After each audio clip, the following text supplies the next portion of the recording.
Oh, hi everyone, and welcome to this week's episode of Argo 37 and beyond. Before we go around and say hello to all of our wonderful cast members, let's take a moment to check out our opening links, including places you can find us and the Academy. New merch went on the site this week, so if you want to go and catch a sentence slogan thing on your... you can do that there.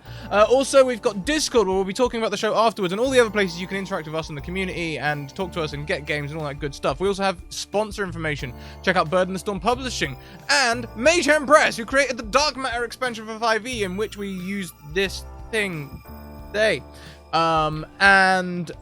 Also check out all the other things, including the retweet. Please retweet the tweet because it really helps us out. Let your friends know where you're watching. It's good fun.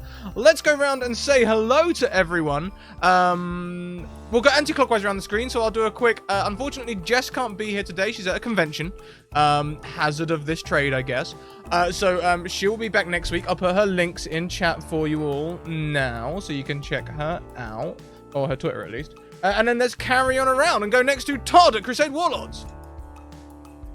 Hey everybody, how are you? What's happening? I'm Todd. You can find me at Crusade Warlords on Twitter or warlordscrusade.com for my armor work. I make armor for a living. I game on Twitter, and I make armor in the real world.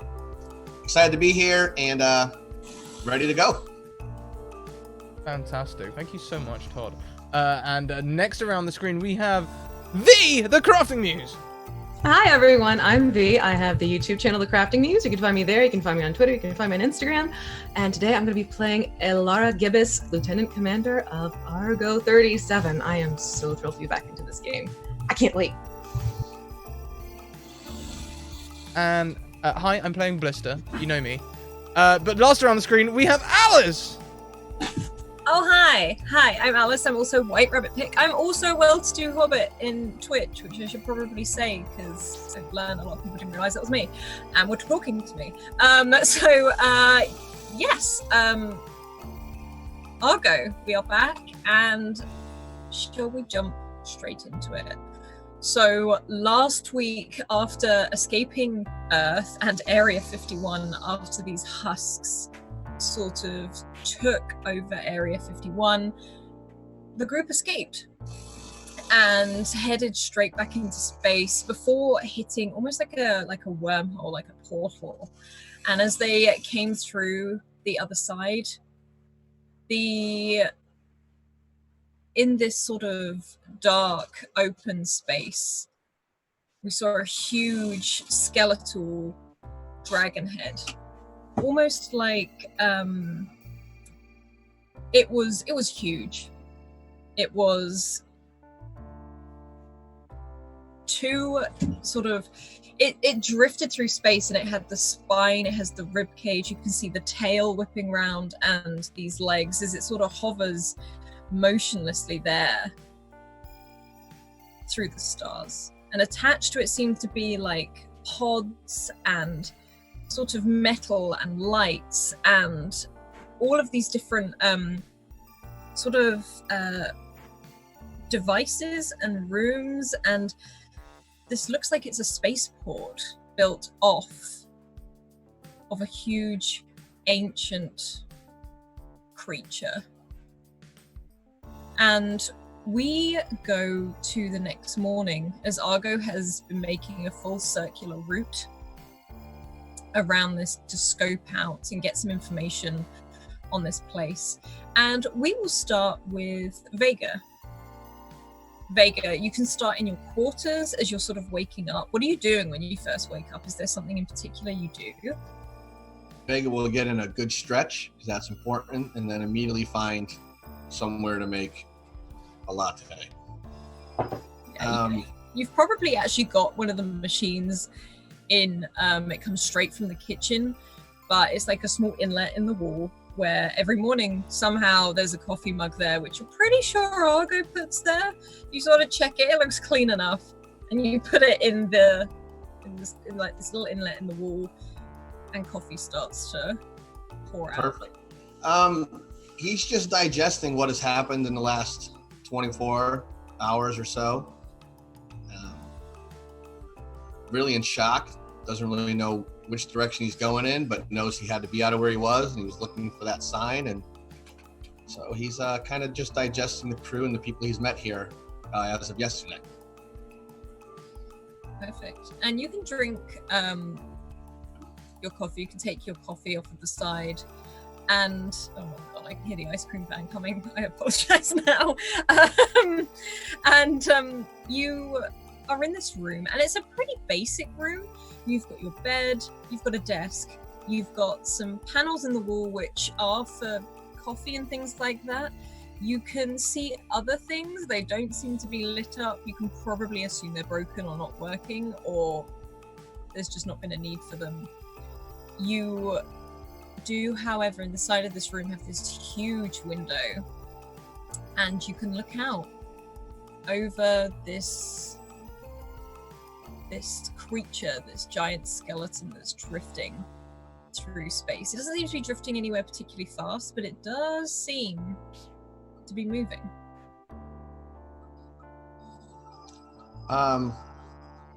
So just very curious about it. He'll just sit there and really think and look for it, and he probably feels very confused right now. Where's that little Wizmo? Where's his little buddy at? Or he thinks his little buddy. Oh, this Wizmo is by the window, pressed up against it. The little he's got the Elvis doll next to him, which he seems now to be taking with him everywhere. Sort of pressed, looking out the window at this thing. Okay. Looks to be scraping at the window a little bit, as if like if there was no glass in between, it'd be trying to get to it. But otherwise seems pretty chill for a Wizmo, considering. I'm gonna walk over and I'm gonna pick him up and kind of sit him down in front of me, and do you have a name? Do they call you anything? What do they call you, little buddy? It sort of beeps and whirs, and its head spins all the way around, like as if it's probably saying no, but it is definitely, it takes a while to stop. I think I'm gonna call you Cracklebox. Would you like Cracklebox? Cracklebox. You see its chest open, and a thumbs up of these two little things come out, fold away, close again.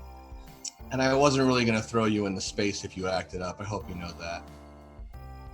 So, you've been with these people long, I take it, and something special about you. You know, I tried to get a read on you, and I couldn't. So, are these people on this ship trustworthy, Cracklebox? And he sort of genuinely takes a moment and looks to the side. You hear the clank as his head moves, and this extra arm comes out and rests on its chin, and it pauses and looks in one direction and then the other, and then that little thumb shoots out from its chest again. I don't know if this was the bus ride I was waiting for, but I needed a sign. You see, you go on a ship and you find a chamber with your name on it. I think that's a sign, wouldn't you think? And it's hard for me to trust people. You know, where I'm from, I don't remember, unfortunately. What I do know is where I'm from, sadly, humanity and society's passing. And I was sent back here to do something to set off a chain of events that could fix where I was from. The problem is I don't know what I'm supposed to do. And on top of that, I can't even remember where I'm from. I knew they were going to wipe my memory, so they couldn't influence any decisions that could alter an outcome. I don't even know why I'm talking to you, but it takes this little like flat, like it's not a hand because it's almost like a spatula, like a small spatula, and just pats your arm or your hand, whatever's closest, just like you guess it's probably watched it. It doesn't feel comforting. It is very automated. Like you can hear the pumps go up and down as it, yeah. We should probably see if I can get in there and tinker with that to make that a little quieter for you. You're fond of that Elvis thing, huh? It grabs it. I dance like the Elvis doll. And it sort of mimics you as you do it. Maybe I can try to find you something else too. How about that? You be my listening buddy, and I'll find you little trinkets and toys or something you can enjoy on our adventures. Does that sound? This spatula and this sort of, it's not a spanner, it's almost like a claw, just claps together a few times and then salutes to you with the spatula and clings a little tightly to the Elvis doll as you mention it, but you can keep that too. You can keep that too. That's yours. Well, that slowly just gives it a bit of space. You seem to trust these people, and there's something special about you, and I need someone to vent to as I make sense of all this. So, it's safe to say we're in it together, little buddy. All right there, Cracklebox? And there's the little, like a whir and a ping, and then there's a distortion, like a crackle, like as it does it, and stops. Before it pings again, its head spins all the way around and sort of straightens up a little bit. Perfect. Well, good chat. Before I dump my entire history to you, I don't think we're that close yet. Gonna finish my coffee, and you're welcome here anytime. I appreciate your company. And it sort of makes a whir and a beep again, and it's sort of a little wheel pops out the bottom as it wheels over back to the window, taking this little Elvis doll with it, and perches itself on the edge. And I guess I'll just sit and study that thing outside. And in my mind, I was meant to get on this ship. That's the first thing we see through a wormhole. So Vega wants to go get a closer look at it. Okay. And if it's this early in the morning, are Alara and Blister up yet? Or what is the situation? Like, is Blister in the cryo chamber area? Is Alara already at the bridge? Oh, that's a good question. You know, I think Blister is sleeping. But like, you know when like you've been like traveling for a really long time and you rest but you don't sleep, and then you go home and you just get in your bed and you can sleep? Like that kind of sleep. Yeah, you can even have your own quarters are like how you never left them. You can see a lot of damage on some of the stuff from where the Wizmos absolutely ripped off some of the stuff from the walls, like some of the panels. That's probably why some of the other panels in the rooms don't work, but yours have been physically ripped off with some wires hanging down. But otherwise, this is your room. So Blister's sleeping in the bathtub that he made into a still. Yeah. Yep. Oh, God, I forgot about that. Alara would probably be at the bridge with a cup of tea and just sort of silently observing and taking everything in, noticing the differences and trying to get the feel of what may have happened and sort of just start processing. Yeah, you can see Telemachus walking around. She seems to be in like just a pair of pajamas, you know, the matching top, the matching, like, you know, it's like a button-up top and it's the trousers you pull on, but she's in her space boots as she's sort of marching around this place. It's like she's doing her daily checks, as she always has done. She almost doesn't seem too bothered by the thing outside. To her, she's seen enough weird stuff to think, okay, I'll deal with that in a minute. But Argo, you can physically hear the AI snoring. Oh, funny. Yeah, I could sleep. Yeah, I would be just taking, sort of like enjoying the sound of Argo being Argo. Mm-mm. Also, every so often, like if Telemachus is walking by, almost like resist the urge to kind of like pat her head like a motherly touch, because I'm aware it's like, this is not my Telemachus, but it's Telemachus. So it's sort of the struggle of wanting to nurture her, but letting her do her thing. And probably reluctantly waking up Argo just to see if there's anything going on. Yeah, you have like how would you wake up Argo? Is it literally like tapping the screen, or is it, what is it?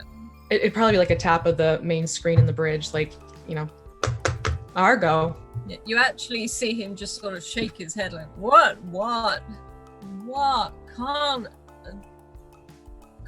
like a good ship sleep for a little bit? Like, because you notice you've gone off course, not far, but like you've drifted. Yeah.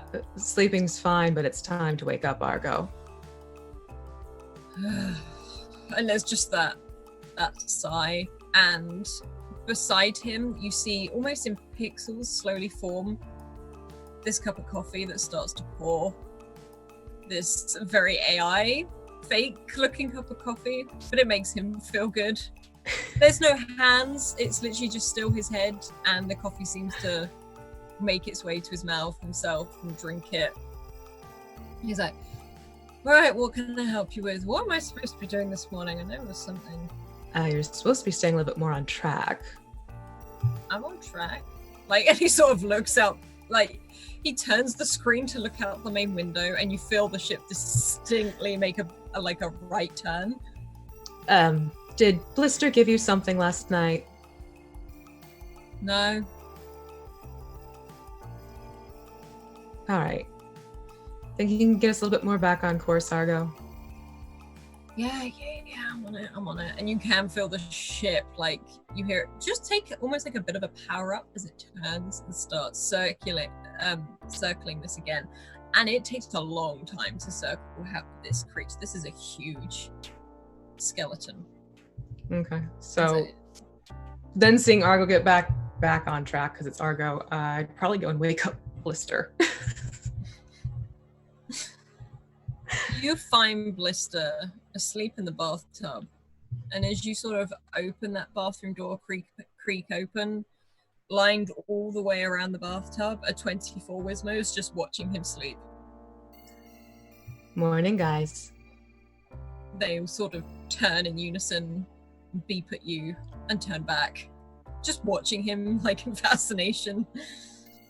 All right, I'd walk over and carefully like make sure I'm not stepping on any of the Wizmos and place my feet just so. This is gonna be fun. I'd lean down and just sort of like poke his nose. Blister, wake up. Morning. What? Literally, as you say good morning, Blister, you hear a cheer erupt from all of these Wizmos around the bathtub. Heard you. And they sort of start piling onto you. Morning, everyone. Morning. Morning. Sleep well? Great. I've missed space. Me too. Might be time to start getting up and moving around and figure out what's going on now. Sure. Do you want coffee? I'll put some on. I've already got my tea, but thank you. In fact, I think I put some on last night. I don't want to know where you put it. You can see a cold mug of coffee sort of sat by the bathtub. This was literally from last night. There is also a beer there. Just like an empty beer bottle that you probably had made the coffee intending to have that, but fell asleep. If there's one thing I've learned, it's that since being on Earth, it's coffee in the morning, beer later on. Oh, the beer bottle is empty. I was going to say, I'm not getting any younger, you know. But I'll grab up that coffee, and I learnt this cantrip purely for this reason. I'm going to use Sacred Flame to heat up my coffee. Yeah. On the half sit in this bathtub, covered in blues. One of them has come up to your face, and it's just its little hands each side as if it's looking at you adoringly. As you heat up this coffee, you see like these flames sort of come out of the hands, and one of them is just like underneath, going through the flame as you heat up this coffee. You're just seeing how long you can do it for. It only does 1 point of radiant damage apparently, so Yeah. it's not hurting it. No, I it's imagine like, it is literally like the yellow flame Bunsen burner, you know. Like, woo. yeah, that's what these, and you notice as one does it, another one appears and starts. It looks like it becomes a game between them. Well, that was effective. It's awkward though to have to make the tea with holy water every morning.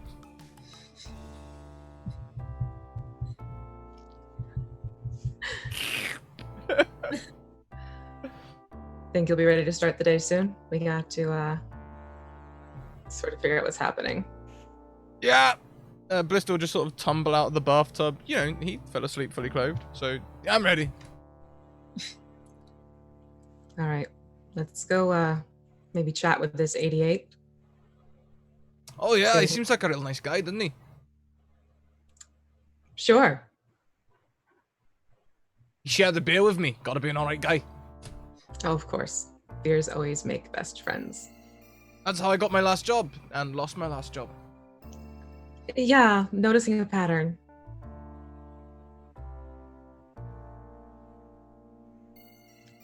Feels good to be back here, though, doesn't it? I've missed this. Do you remember when the Black Echo was running down the walls and we weren't sure if we were from the future or the past or how old Telemachus was? Vividly, yes. Good times.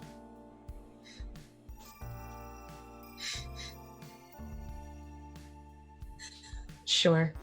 Good times. Great times. Alright, I'm done pulling your chain. Let's go. All right. And you can walk out as you step out into the corridor. You do see this scientist, George, who is walking the corridors. He doesn't seem to be doing anything in particular rather than just taking it all in, like marveling at the window. And he's just like, oh, you can hear him under his breath, like, this is amazing. And he looks to be in some very different clothing that he was before. You could probably guess Telemachus has sorted him out some clothes. They look a lot more efficient. However, he's wearing almost a tight-fitting top, which you can tell that that they heat up, that they cool down to adjust to body temperature. However, you're guessing probably out of habit, he has put his knitted vest over the top of it. He is in combat trousers, which he was not in before, but he is in that knitted vest, and he has put that lab coat sort of back on because his name's on it. Good morning, George. But morning, and then almost out of not knowing what to do, gives you a salute and then drops down again. That's really not necessary at all, but thank you. Oh, sorry, my bad. It's totally fine. How did you fare last night? Yeah, it's fine. This ship really tips when I don't know. We seem to drift off course, and I fell out of bed twice. I'm sure it's fine. Like I appreciate that there's a bed and everything for me. I'm just curious. Do we have like things to tie us into the bed? Just in case there is like evidence. I sleep in a bathtub. Well, that keeps him settled. You can always try and get the Wismos to get your blanket secured more underneath, so it keeps you tucked in. I prefer more of like a hammock-like situation. That way, when the tip happens, you don't really feel it that much. I suppose one of us should really look at the gravity generator. We'll have Telemachus look at that. Good idea. Last time you took something off the ship, we had an interesting result, so maybe not you. Hey, I started a religion. Oh, yeah, you started a religion. Sure. And the Wismos all ended up with fun things on them.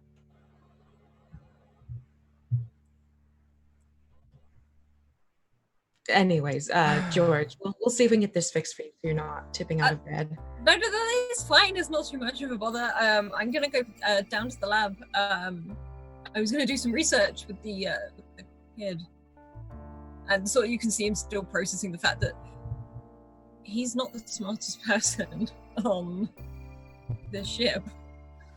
She is a bright young lady. She's very talented and knowledgeable. Oh gosh, yeah, I know. Wow. And sort of starts walking towards the lab. All right, so that's one newcomer down. Do you know where the other one settled up?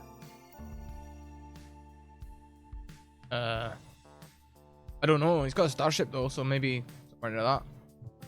Sleeping in his ship? It's a possibility. I mean, I sleep in my still. Makes sense to me.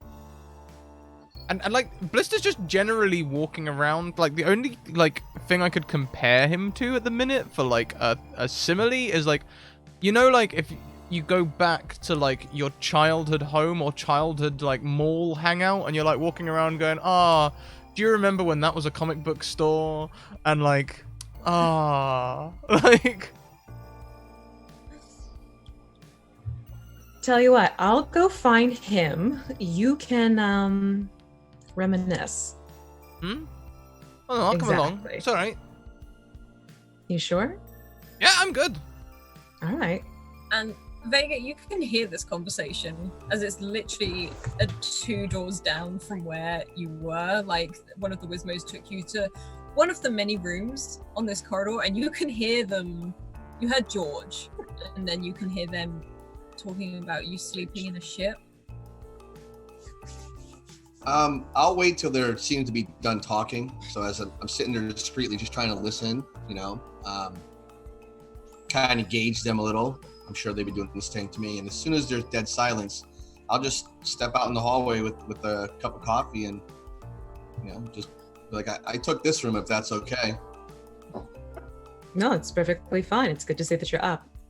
Everything go okay for you last night? As okay as it could be, I guess. You know, I mean, leaving a place that was already weird to cross through a wormhole and see that. You know, is it a frying pan into the fire, or who knows? It's more shifting your perspective as to what's normal and what's weird. Fair assumption. So you had mentioned you guys were hiding out on Earth for a decade. Well, 1960s Earth for a decade. You know, that about I'll look over to Lister. That about sums it up.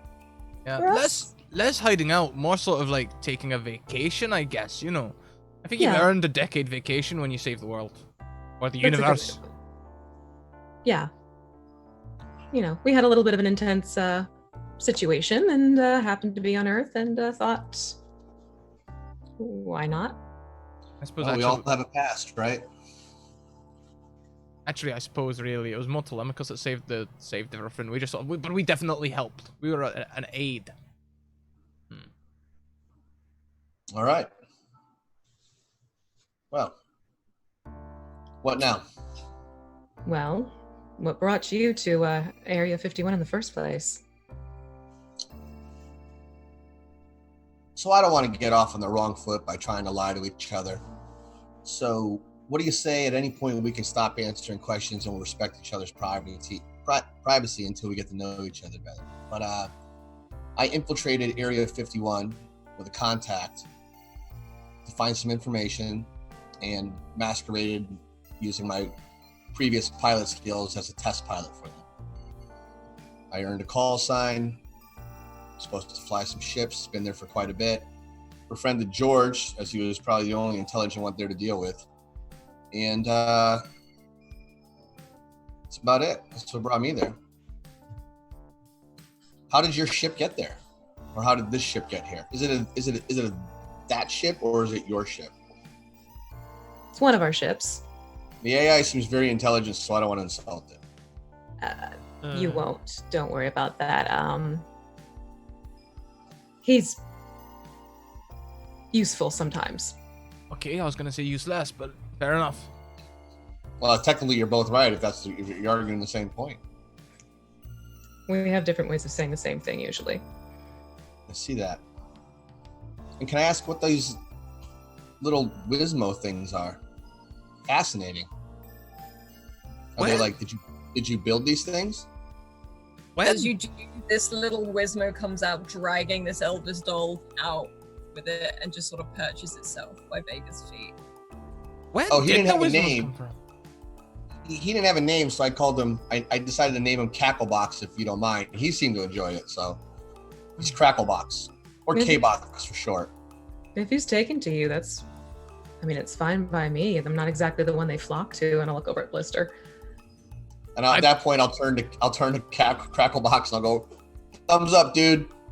And you see this little chest plate open, and this little very mechanical, like almost on like a little spring, come out and then close again. They're almost just as quick. I'm trying to remember where they came from. I mean, they didn't come from the religion planet because they got funny items from there. right.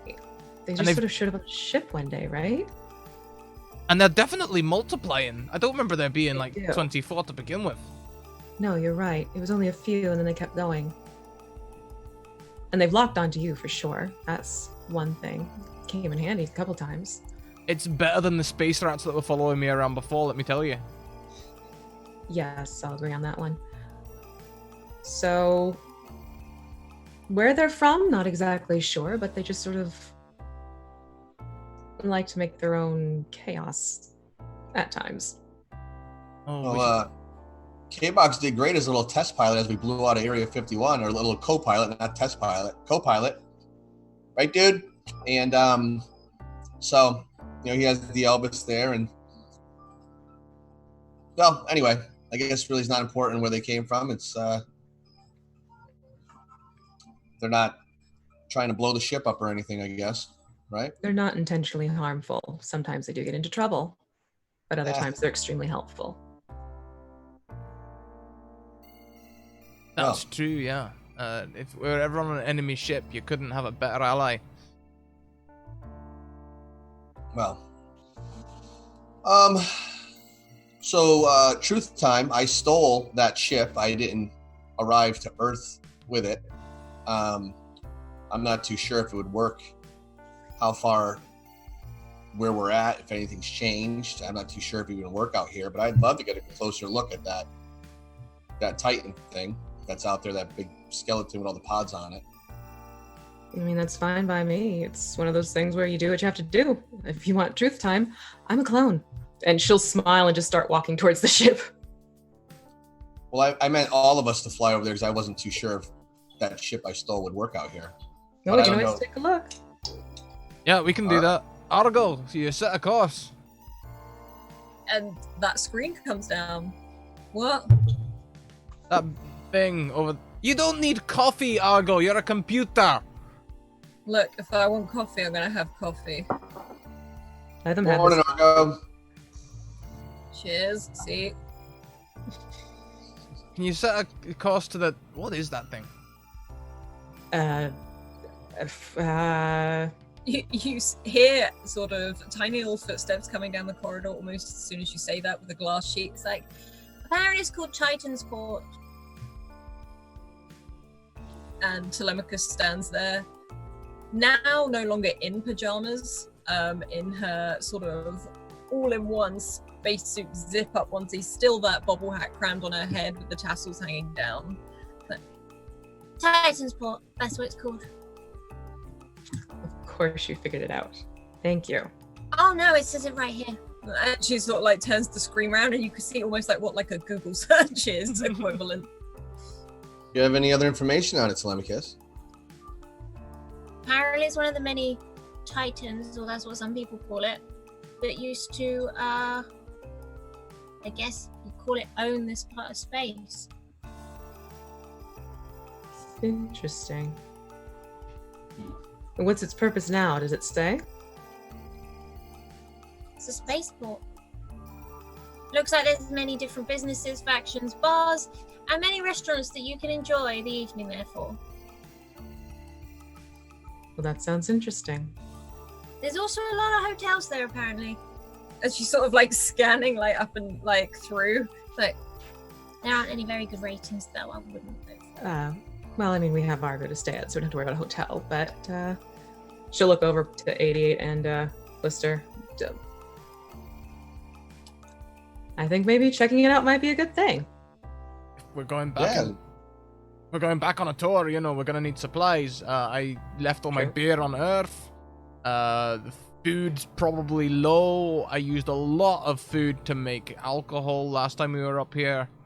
You used all the potatoes. I did.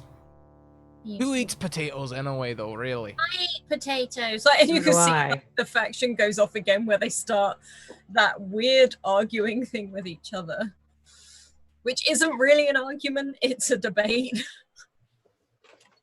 Telemachus, you probably look like someone who keeps no offense to anyone else, but an inventory. Is there anything that the ship requires that we should look for while we're there? fuel.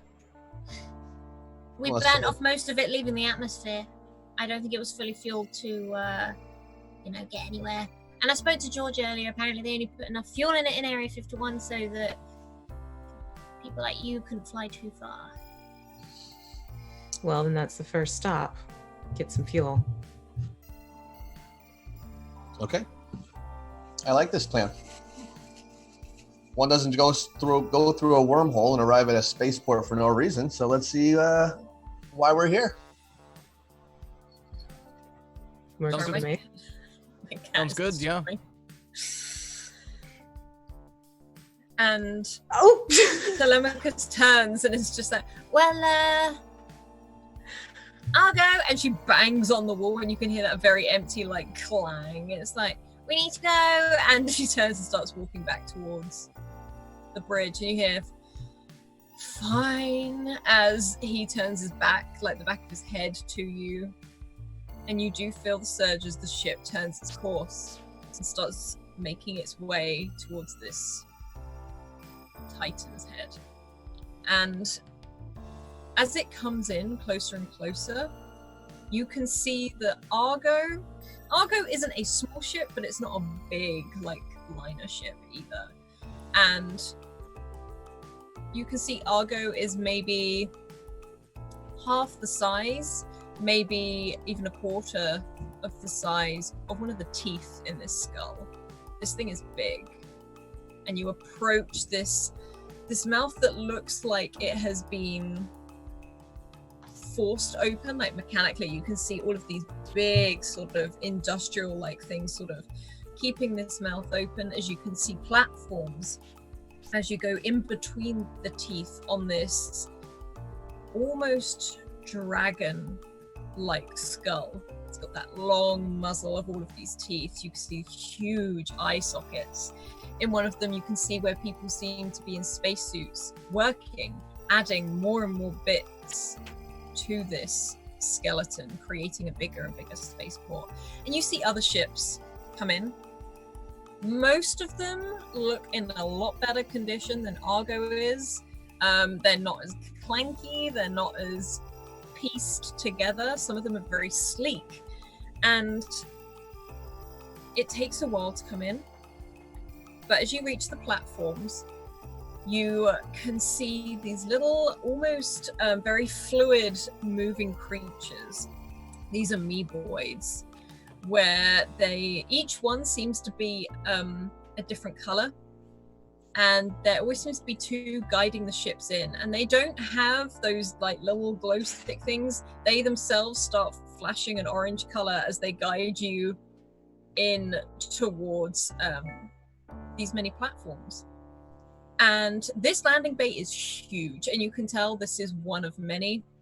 As you see, this is landing bay 23, and these amoeboids sort of, they guide you in. You can see them all lined up. They're in their little safety high-vis jackets, even though this is not really necessary with how bright they're glowing. And they guide you in. And Argo, you feel, go pretty smoothly until the end, where you hear the ka-choo, ka-choo as the things come out and it just drops. And you see some of the amoeboids and some other people out there just sort of take a moment to steady themselves. And the stairway, like the platform, lowers with that, and there is like some of that steam, and that's condensation starts shooting out, and you can see in between, like, there's water dripping from somewhere on Argo. You're not too sure where from, but Telemachus has started making her way down the gangplank, I'd be following right behind. I'm there, yeah. Yeah. Would Vega be following straight away? Yes. Yep. Yeah. You'll go. Yeah, you can all walk around. Here, to make sure none of those mischief guys are coming. He's gonna try to make sure none of them get out of the ship. You can, like, I tell you what, are you, like, having a conversation with them to stay on the ship? Or...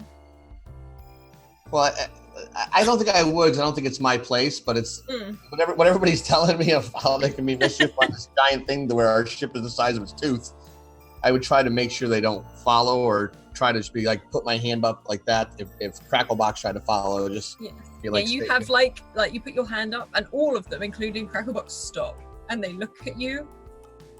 And Blister, from behind you, you hear a lot of beeping and squeaking and jumping up and down because they're not too sure what to do because they've just been told to stop. But you can hear this, Blister. Do they usually come with you?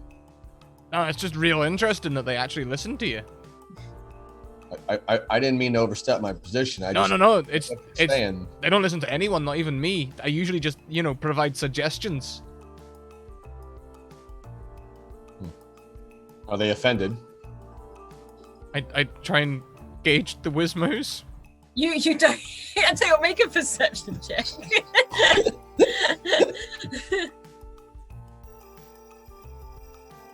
Those good old Blister stats. You look at these Wizmos.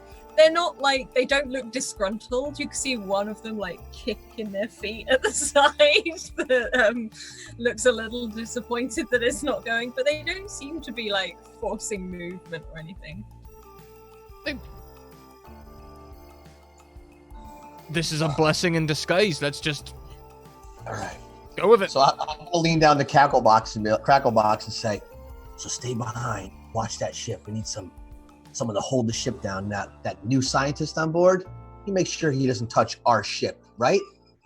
And that little spatula salute comes out, and you do see him just whiz off down the corridor. And you do hear George yelp.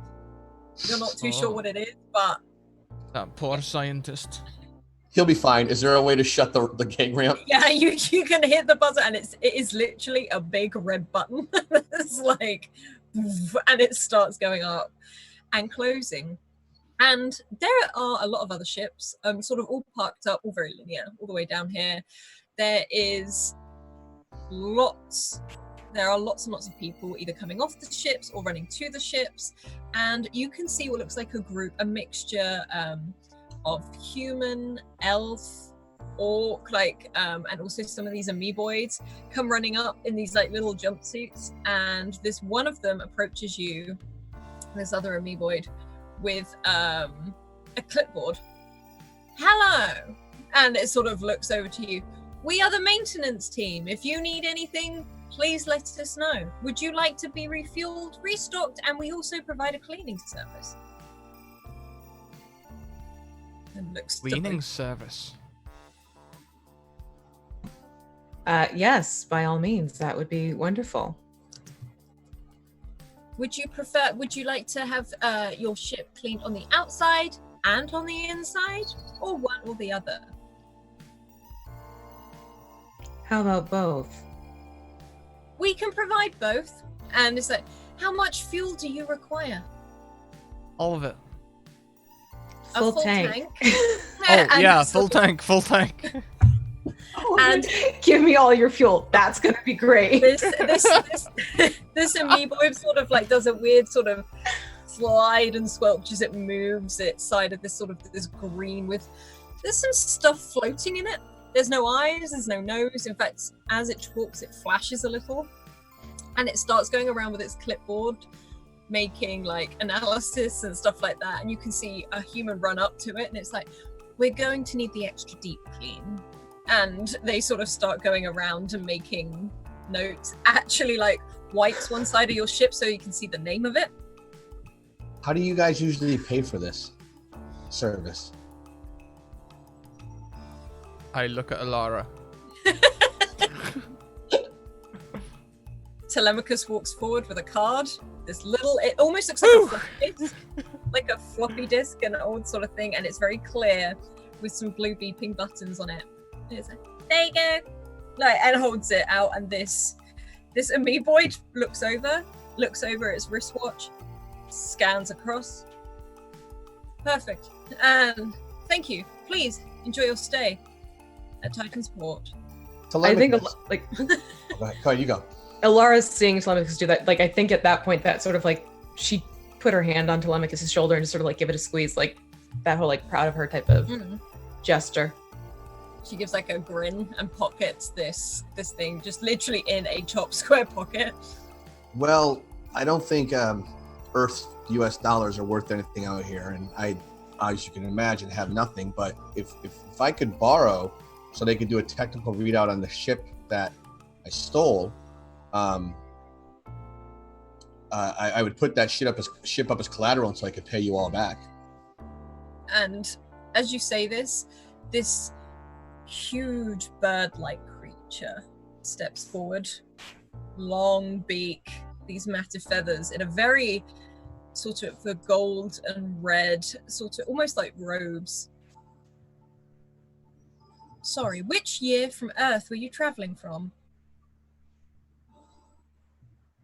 1969. Then we can read the exchange rate, and if you would like to exchange your American dollars, over at the main center, and sort of gestures with this wing with almost like a hand type claw at the end of it, but you see all of these feathers that sort of shine almost a gold. It's like, we deal with many currency. I'll turn back to the amoeboid then and be like, hey, take a look at that other one in there. No cleaning required. Just give me a spec readout, refuel it, and make sure all the ammo and everything's loaded, if you would. Yes, sir. And like you can see this team, a mixture of races come running in. You see at least 4 gnomes in little blue like cleaning gear outfits come running along, and they've got all of these. It sort of reminds you of your own little gnome friend. They are covered in almost like alchemist type things. All of these big sort of bulbous glass balls that are filled with lots of different strange, colorful liquids.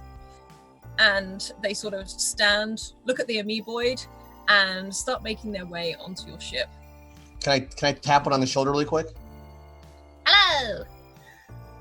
Do not let any of our security personnel off the ship. You'll know them when you see them. Highly trained. Don't mess with them. That's our defense network. Make sure you don't let any of them off the ship. Of course. Are they carrying any weapons we should be aware of? Nothing you should be aware of as long as you behave yourselves on the ship and do the job you're sent out to do. Of course. One of you can do a real nasty with a spatula. And like this gnome, this space gnome that has huge big goggles on their face with this sort of yellow tint, this fiery red hair that sort of like stands not on end but sort of almost neatly combed back but very much upright. It's like, This will not be a problem. and starts pulling on rubber gloves and makes their way onto the ship. Salute them. Good luck. So hang on a minute though. Something you said there. You said what year on Earth are we from? Correct. I've been out of the loop for about a decade on Earth. Is time travel normal now? And they look to you. It could be used efficiently. It's useful. And sort of gives you a very perplexing look. Like you've been on Earth for too long. Yes, I think we have. I'll look over at Blister like completely perplexed that this whole time travel's normal. It's not common practice, don't get me wrong, and it's very, very expensive, but from the sounds of it with American dollars, you're going to have done some form of time jump. I don't even know if this question can be answered, but if we came from 1969 and we are here now, equivalent time-wise, how much time would have passed to be where we are now? And he raises this one feather and goes, one moment. and again sort of picks up and sort of starts like looking through this little sort of holographic thing that has popped up by his side, sort of clicks on part of almost like a collar that has come up. It's like, it looks like we've advanced almost 7,564 years. I immediately go into my gauntlet and put that information in there. I start doing like a time data log. And while I'm in there, I'm going to see if I can communicate with Cracklebox again, since I had briefly been able to hack him before, but I'm not trying to... Oh, you can't get like, you get like this sort of, you get that you can hear the crackle of Cracklebox, like you can hear him and the beep and the whir, but you can't see him or anything yet. Okay, so I'm gonna kind of type out like, you know, beep and whir and crackle if you need us. And there is sort of a beep in response. You're not too sure whether it's yes or no, but Or you don't know. it's there. It was something. It was acknowledged. Like talking to a freezer, but I get it. Thank you very much to both Tool School and Tweeter of Vecna who come in with those subs. Let us know where you'd like those advantages to go and we will distribute them for you. And this bird creature sort of, it moves very, very smoothly. Like the wings sort of sit by its side, almost part of its arms. And it nods, more of a low bow than anything from the top half of its body. And it's like, please make yourself at home. Your ship should be ready within the next 24 hours. You are welcome to come aboard any time. Just be aware that maintenance may still be there. And you can see this gnome pop out and put a little sign on the like literally like a paper sign with a piece of string holding it up on the side over this button saying work in progress. Thank you. No problem. And Alara's gonna turn the blister. 7,000 years? 7,000 years. 7,000 years. I heard that right. Yeah, 7,000. 7,000. Seven of them. At least we know that the world still exists after our point zero. That's true. Okay, so we didn't botch the whole entire existence of the universe. That's great. Great. 7,000 years. 7,000. This must be like an antique ship. Like 1,000, yeah. 7,500. Yeah. I mean, honestly, the 7,000 sort of really wiped everything else out for me there, to be honest. Yeah. Yes. So...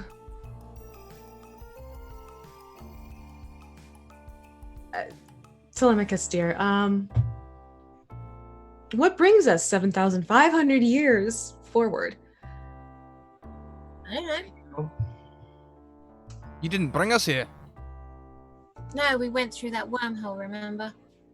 So that wasn't intentional. No, I don't have control over wormholes. Like, and she's looking at you like, Well, that's one thing then. she forgets that how many things she has done that she's like, why would I know how to control a wormhole? Like, Because you control time, kid. Made time. keeps going.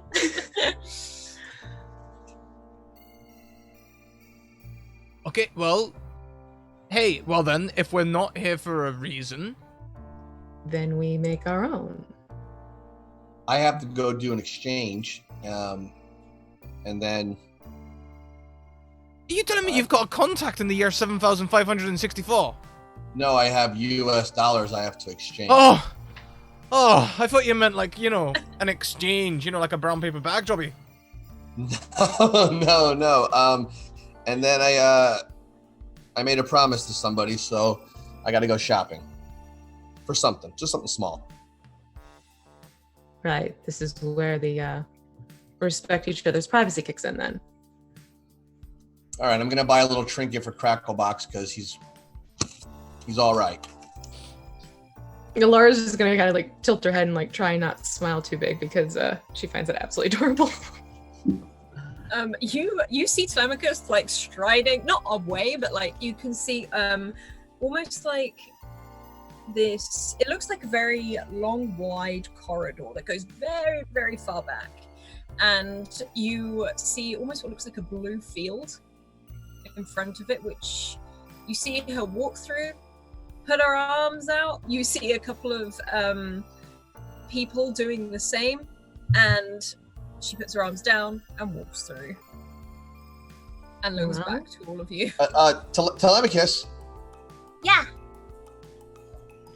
I kind of think for a second. How would we get a hold of you if we got in trouble and we needed you? And she reaches in. Like if we went our separate ways on this place. Do you want a mobile phone or a walkie-talkie? How far are you planning on going?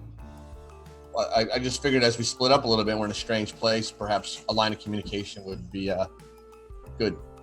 Okay. And she sort of walks back through this phase, and you just see her pass through, no problem.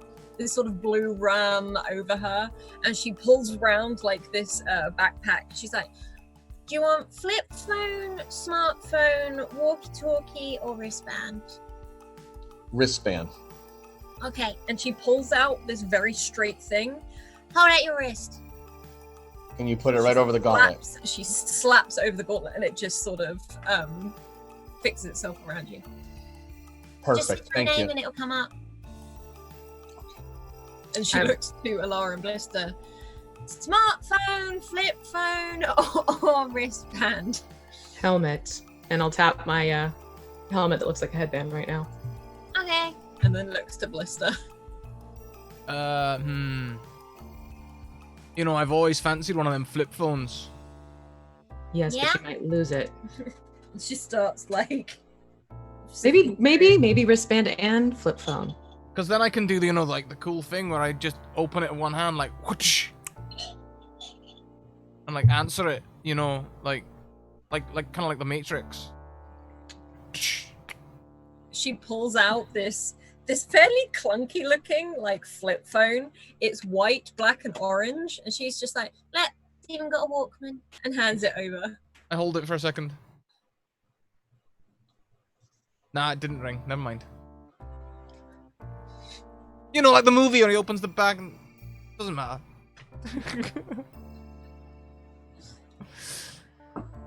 All right, so now we have means of communicating with each other. Call is needed. Do All right. we need to stay on the same, like, timeline for these to work on? Oh. I'll call Telemachus. Telemachus just picks up the phone. Yeah, you're ringing. Yep, test, good. Please do not go on a different timeline without telling anyone. She sort of looks over. It's like, I don't think it's a casual thing, but she looks at Blister. It's also not very fun to try and find the person. and I've only got like 100 or 200 year like wave of distance, so I can't do anything out of that. All right. Well, I'm going to go make that exchange and I guess explore a little and go souvenir shopping. And try to Okay. get And she walks back through the thing, arms out again. Thank you. And then puts her arms down and walks back through. and find out some information about what the heck this place is. That would be helpful, wouldn't it? Do we go together? Do we want to split up? Well, I actually do have some money. It'd probably be good to exchange that rather than keep it for no reason at all. What about you, Blister? I mean, well, we got 24 hours until the ship's ready. I've really got no agenda. Beer, food. So we exchange money and go get something to eat, and you get your beer, food. Yeah. Talk with the locals, see if we can get information from them. Go from there. All right. And I Alright. start heading towards the exchange thing. All right, I'd walk out too and do what Telemachus had done to pass through. Yeah, as you do, you feel almost like a static tingle. Literally, the only way to the other way to describe it is like when a shiver runs down your spine as something scans you, and you can hear a voice enter your head. Alara, and sort of it starts reading off certain details like age, sort of in good health, and starts over. Thank you for visiting Titan's Port. Please enjoy your stay. I just got Facebooked. We didn't hear that, did we? No, only Alara hears it. What do you mean? What do you mean, Alara? What happened? No, that was out of character. Oh, sorry, I beg your pardon. No, it's fine. I probably like walk through and just turn around and be like, get ready to hear something. Could you elaborate on that, please? Let's just say it verified everything about me. Oh. Could you do you think one of us should stay with the ship? Maybe I should stay with the ship. What do you think? Suddenly reluctant to go out. Yeah, I don't want to pass through this thing. Telemachus is waiting the other side, just looking at all of you. I look over to Telemachus. It just You know logs what? your name so that you can check in. All right, I walk in it. No, but now I didn't hear it when she passed through or Alara Oh gosh, passed through. no, you Oh, they only won't hear? hear it Okay. personally. All right, so I'll pass through, I guess. Yeah, okay, and you hear Vega Reigns. Welcome back, and it walks through.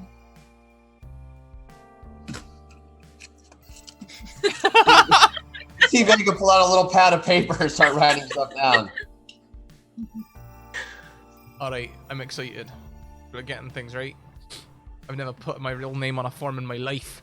Here we go. I walk through. You walk through. Welcome back, Blister.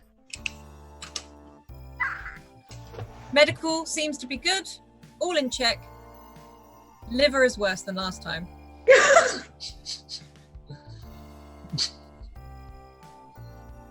It knew my real name. Well, And apparently I've been here before. Did you all get that? Welcome back. no, I just got welcome. You got welcome I back? blatantly don't answer the question. Yeah, I got a welcome back, though I've got no recollection of the place. Oh, I wonder if I came here in my future. But before now. It's a pretty hefty future. I'll start making my way to the exchange thing. I'm already thinking about, like, you know, when like we were worried about Telemachus and it turned out to be us in the future, but we didn't know it was us in the future, and then maybe I've been here in the future, but it was actually in the past because of time travel. Exactly. Time travel's a weird thing. Like, and Telemachus is like walking a little bit further. But we're gonna have a lot to process now, aren't we?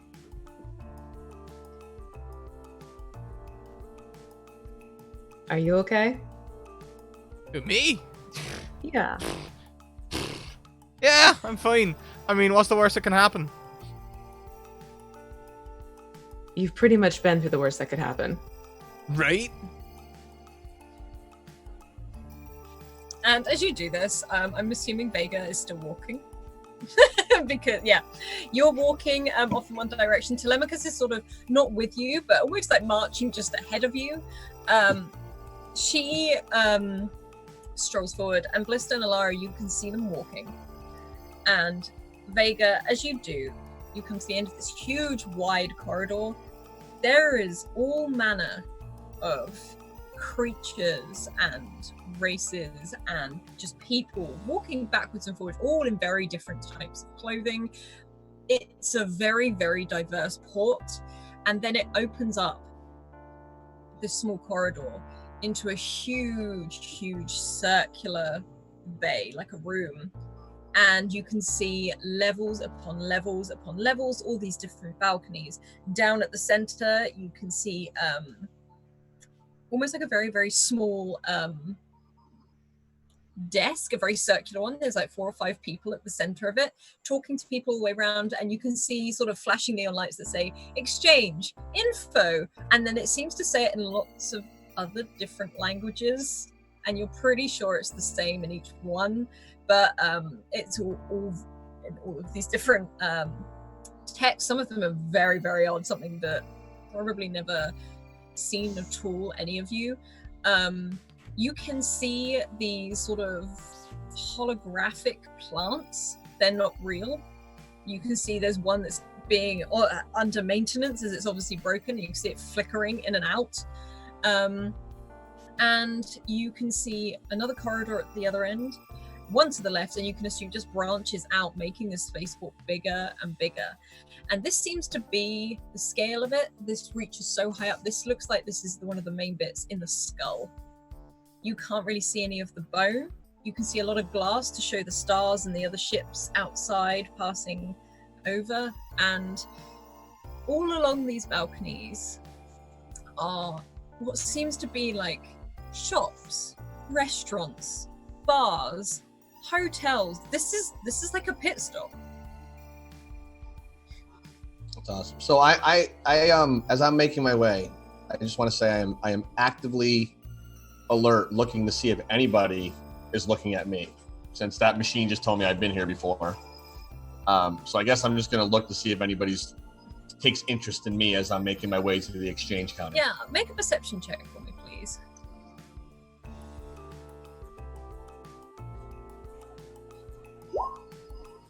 Okay, on a 15, you look around and it's so busy here. If anything, you're a face in a crowd. You don't seem to be, no one is focusing on you. No one is really looking at you as you walk towards this desk. And it's a very circular desk. You can see that there are some very humanoid looking people there that seem to be dealing with business. You can see another amoeboid. You can also see these robots that are very obviously robots. They are clunky, they are square, and they don't seem to have legs. They seem to be fixed onto a circular band that goes all the way around this desk.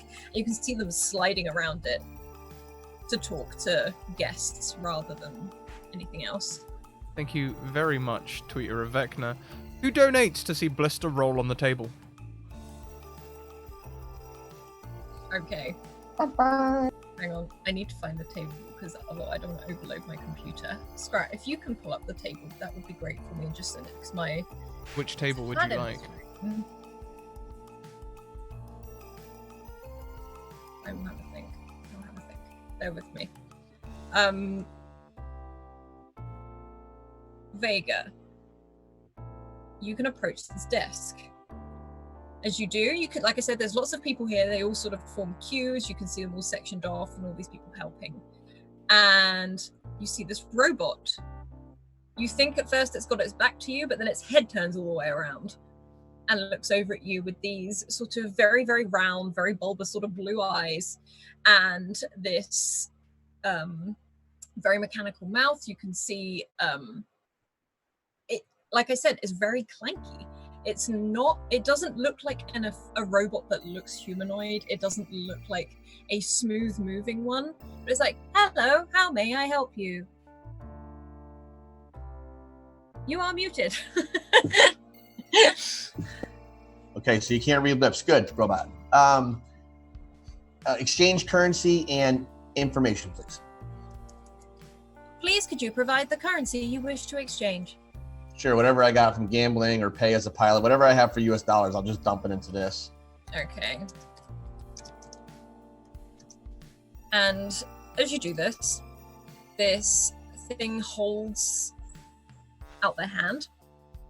And it's almost like a very square box. And as you put the cash on top, the palm slides open, the money disappears into the hand, and you see these blue eyes, not glaze over, but they go white and start looking like they're cataloging. So, perfect, thank you, and closes and puts away.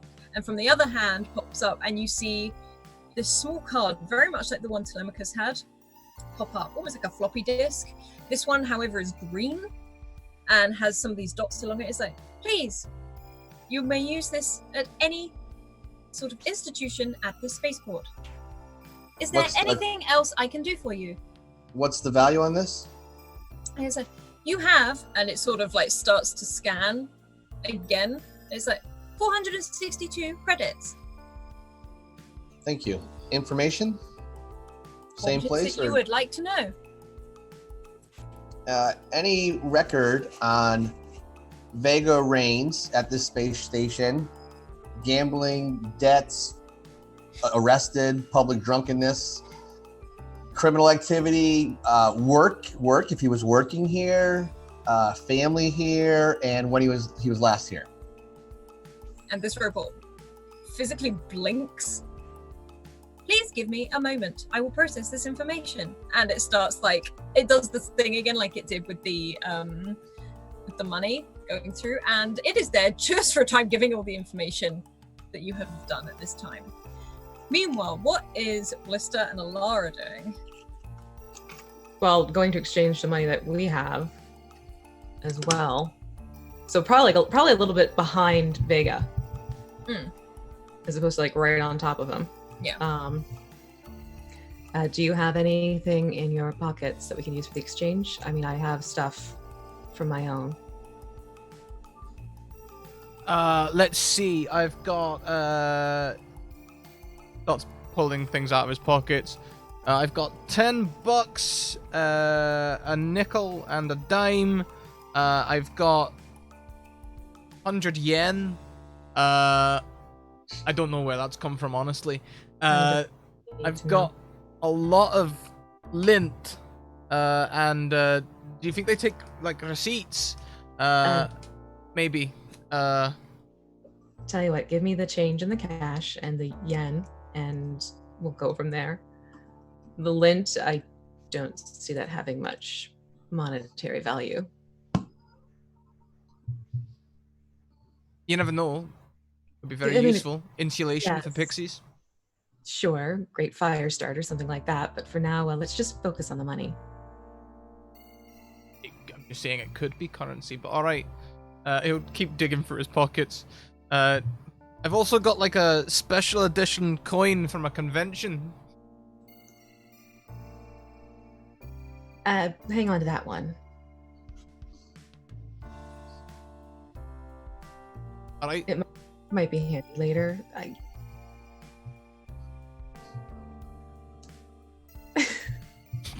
you approaching? I Alara having her hands put out like this as he's just taking stuff out of his pockets. Right. So we'll get this exchanged. You can put the rest back in your pockets. Telemachus is sort of at this point reaching up to you. She's like, What are you doing? Gonna get the money exchanged, and Blister just emptied his pockets. Hey, I found a bag of nuts in here. Do you want me to just transfer some? Transfer some? Well, yeah. and holds up her card. How established is everything here for us? What do you mean? In terms of savings and such. I save. Okay. I inherited a lot. She sort of pauses. Oh, that makes sense, actually. Who did you inherit it from? Grandpa. He ran that hospital thing, right? Right. And the He was loaded. research. Yeah. How long were you with Grandpa? Well, until you pick me up. Okay. What was your relationship like with your grandpa? Blister's only just clocked on to what Alara's clocked on Yeah. to. Yeah, hello. Boom. It wasn't great. It went very well. Do you really not remember? It's a little bit murky between the jumping timelines. Our ship had that problem, the black Yaka stuff. Right. Right, good. Yes. Oh, I mean, not she good. She looks very confused by all of you at the moment. And we went to the research center and saw what your grandfather was creating. Yes or Yeah. no? Okay. And she's just like, Do you want a card or not? And holds it up. We'll take the card. I think we have a lot more to talk about, though. And I'll just look over to Blister like, okay. I'm gonna go get some new clothes. And she sort of like pushes these different cards together and you can see them sync and it's like wires, sort of these sort of very silvery sort of things start to merge through. She's like, There you go. Thank you. It's okay. and she starts like wandering off. Do you want me to go with you? I don't mind. And she keeps walking. I'm looking at Blister. I'm gonna go with her. All right, I'll head to the bar. Of course. Just call or message me when you find one that you've landed at, and we'll meet up with you soon. All right, I'll send you the name. Great. And then I'll go after Telemachus. You can run after Telemachus, and she just she doesn't seem to. It's not like she's running away. She's literally just doing her thing. And Blister, what are you doing then? What is your plan? Well, I'm going to head to the bar, but first I'm going to roll this D100. I think the ideal table will probably be the Mageham Press tankards and taverns, so you woke up with a hangover table. Mm-hmm. So close. I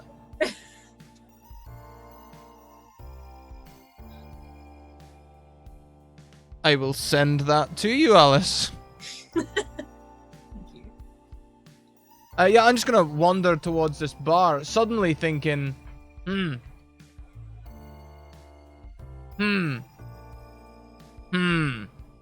It's a lot of confusion without a lot of substance, his thoughts at the minute. But mostly revolving around the fact that, you know, Telemachus isn't their Telemachus and maybe is a little bit different. And has money at 7. Okay. She's 9 now, but yes. But Blister can think she's 7. Still looks 7. Yeah. Okay. Blister, you can make your way. Are you just sort of walking around the shops and having a look? No, I'm gonna head into the nearest bar. Okay. You head into the nearest bar, and there doesn't seem to be any music going just yet. You can probably guess from the things it's sort of like a lunchtime time of the day, and there's food being served, and you do see this bar, and there are neon lights everywhere.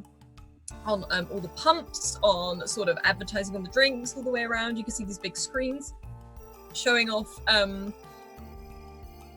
all these different shows, these bizarre shows, and also the sort of the where the last wormhole was spotted, what to avoid, has there been a collision. It's almost like a traffic report that is coming in as well. And you can walk up to the bar, and this guy leans over the bar, very human. The only difference is that you can see his ears are pointed, and they've sort of got this little green tips at the end. It's like, all right, what can I get you? I walk up, and I look to him and I say, Sorry, mate, I can't hear you. As a silence spell seems to have dropped out of nowhere from that roll table. And Blister, you have lost your voice. What is it? Beer? Like I beer? start pointing at the taps. I'm like, this one. Wait, this one? Like, this one. Okay, like big, small. Okay, I don't go that big, but I can do this big.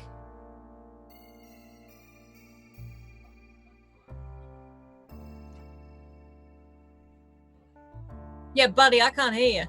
He's like holding up his credit chip. Yeah, no, that's. Do you want to give it to me?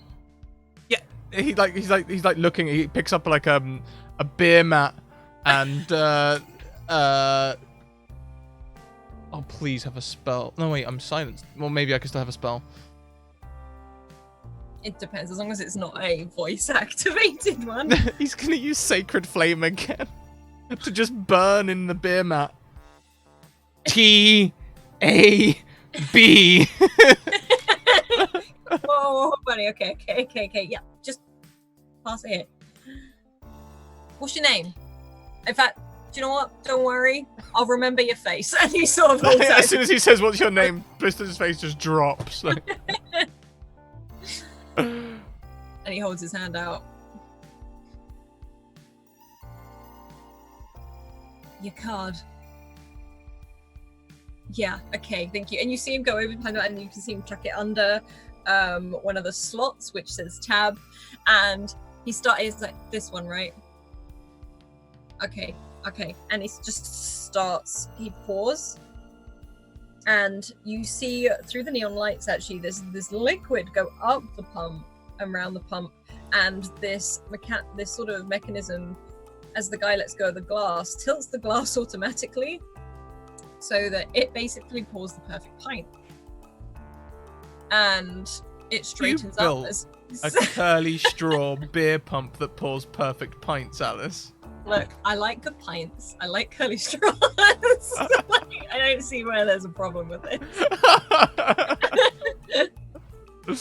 If I had a bar and he's like, there you go, bud. If you want food, I'll write it down and you can point to it.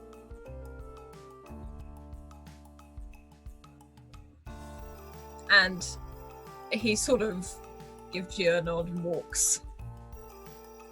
Where do you go? Do you find a seat? Do you sit at the bar, or?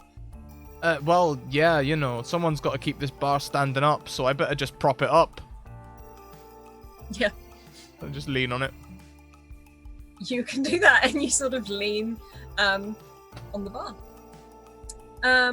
Vega, after a while, this robot's been processing all this information. And it pauses. It's like it whirs back. Its head spins all the way around, and then it stops. It's like, Vega Reigns. We have one location on record. You used to have the room 37 at Stargazer's Roof Inn.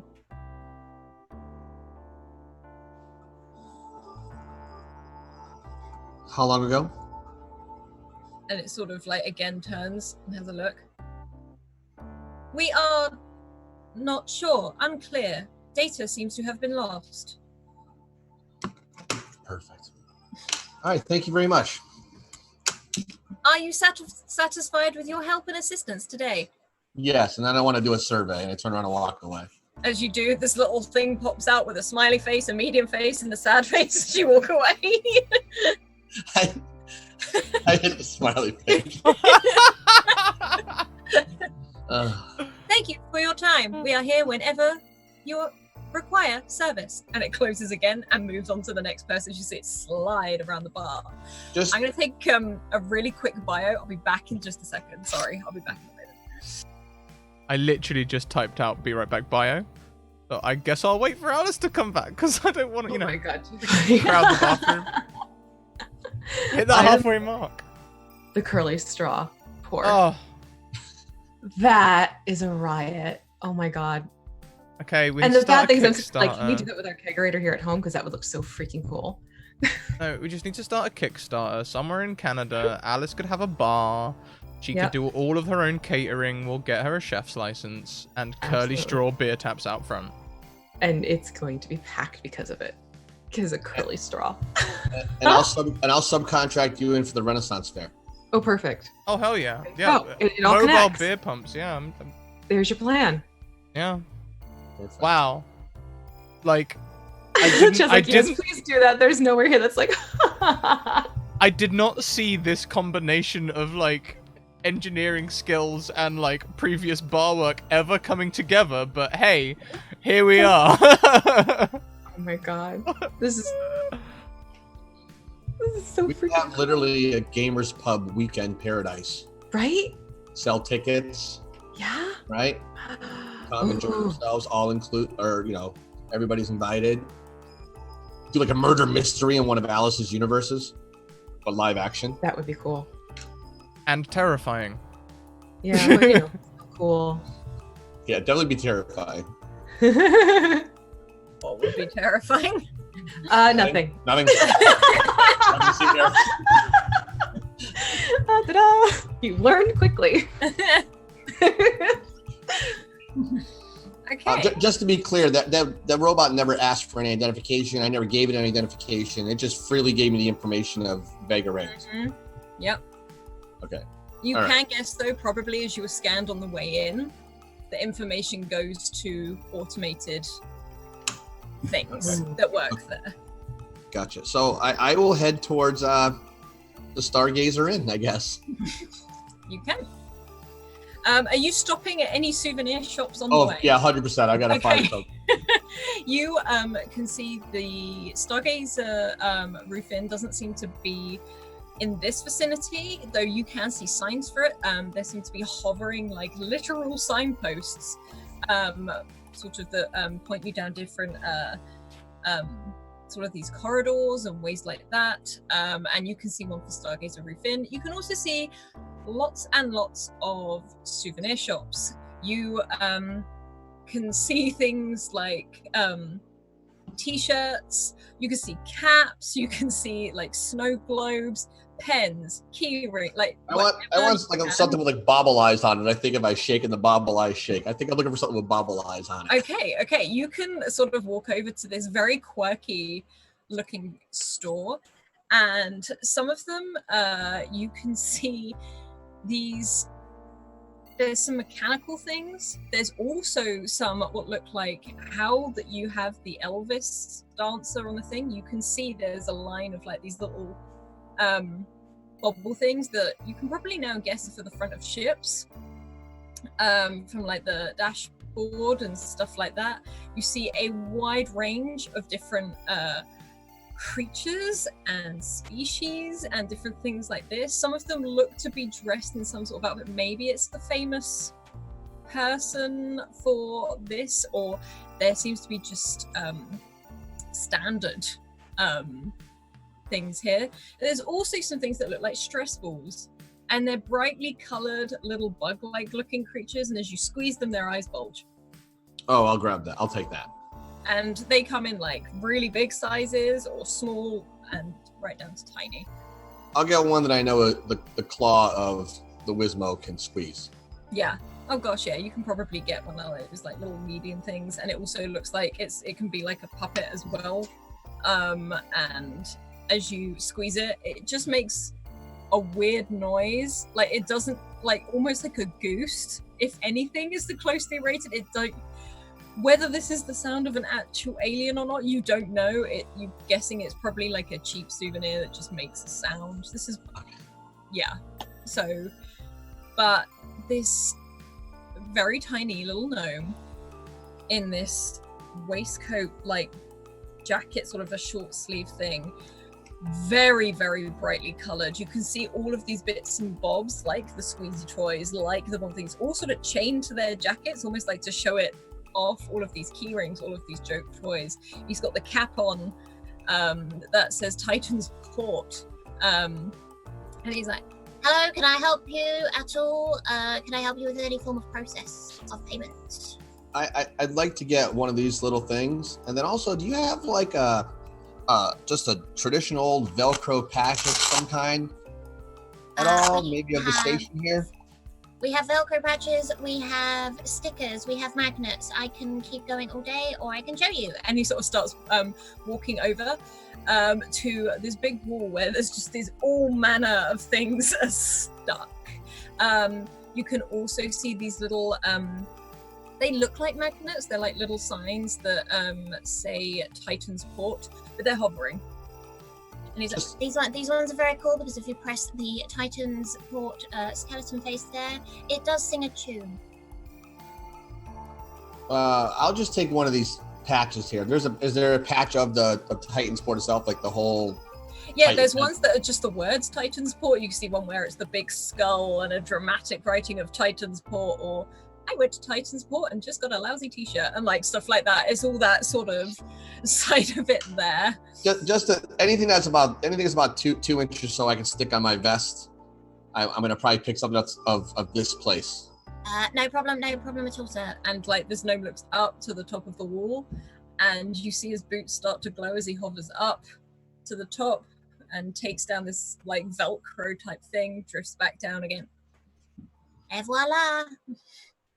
All right, so just that and a little stress ball thing there, please. No problem. And he sort of like looks over at his wristband and starts like beeping and calculating. And as much as it's a wristband, you can hear that old school sound of a register like going up, just like, and this like paper starts coming out of the side of his wristband as he tears it off.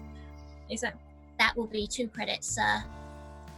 I give him the card, and then I ask if he has some sort of writing utensil so I can write something on the patch I just bought. Yeah, he's like, okay, thank you. and he sort of scans your card, hands it back, reaches into his jacket and pulls out this bobble pen with like a it's got a spring on the top with his own face on the top of it. Here you are, sir. All right, and I just write on the patch, Earth 69 plus 24 hours, Titan's Grave plus 7,500, and I stick it on my vest. Yep, you stick it in vest. So, it was wonderful doing business with you, sir. Please tell your friends. And sort of as you leave, he turns around and goes back to All right. his hover boots, going up and up to start rearranging some of the other stickers and Velcro. All right, and then I head towards the Stargazer. Okay. You head towards the Stargazer. You walk down this corridor. Again, there's lots of people here. You see some on sort of hovering like devices to move around a bit faster. You can see these either hulking creatures, these very big things. Some of them are ducking to get under the walkway as they go. But otherwise, it's a lot of conversation, just sort of chatting and talking. Every now and then you hear, "Oi, move it!" as like this person comes along on this hover device, probably taking other people to different ends of the port. This is a big place. You walk for a fair bit, and you come out into this. You see a sign that says something about hotel district. And as you enter another part, there's a big fountain in the middle. There's lots of benches. There's a lot of those holographic plants. Is there a bathroom or some place to be in private? You can see in the hotel lobbies that seem to scale all the way around here that there are bathrooms sort of close to the entrance of some of these hotels. You don't have to go all the way in to go to them. So before I go towards the hotel, I'm going to go in the bathroom, and I'm going to change my appearance with the gauntlet I can do once every 24 hours, and I'm going to completely change a total random person. I think I've seen enough people to figure out what would blend in and out, stand out. So, what do you look like? I'll be a near human again, wearing just standard. Looks like a tourist, or looks like just somebody who's pretty much had a pit stop. Did I see any like spaceship people that had like beards and would represent like space truckers? Yeah, you can see a lot of people. In fact, you see a sort of mixture. There's a lot of humans, and there's also a lot of dwarves around with these big beards that are braided with these glowing beads that are sat in some of these tangled beards. So you can also sort of almost replicate the glowing beads that sort of thread through the beards as well, if you wish to. So I'll look like a bearded trucker version of the pilot from Spaceballs, the main character from Spaceballs. That's what I'll You can, and okay. You stroll into the bathroom as Vega, and then as you stroll back out again, you look completely different. And you can make your way to Stargazer's roof inn. As you can see the sign flashing at the top. And you can walk into the lobby with this it's not marble, it's not marble. Because as you step on it, you can see the slight difference in the projection for it to look like marble. There is another fountain in the center of here. Everyone in here seems to be, behind the counter, seems to be fairly well dressed. All manner of people coming in and out of this hotel, but you can see like elevators, and you can see staircases all the way along. Okay. I'll go up to, how about an insight check on who I would think is maybe the,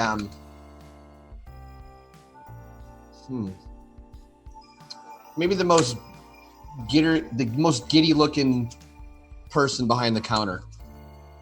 Okay. You see a few people behind the counter. You can see another one of these bird-like creatures that seem to be sat very upright. They seem to be tapping information into this almost completely clear glass screen. You can't see the information they're typing, but you know it's there. You can also see a human. Sort of, this guy stands very, very tall, actually, maybe a little weirdly tall, just maybe a little bit too tall. Also, you're not too sure, but from behind the desk, you can see the top of someone's head moving up and down as they walk. So you can guess either a gnome or a dwarf is also behind there. Okay, I'll go up to that person. Okay. As you do this, the hair, that is what you can see, stops. You just say, hello. Hi, And how are you hear like a doof doof as they climb up some steps. And there's huge, like very friendly looking dwarf woman stands there. This big, thick, blonde braid that runs all the way down her back. You can see she's actually clipped the end of it up and folded it up. You can guess probably so she doesn't trip over it.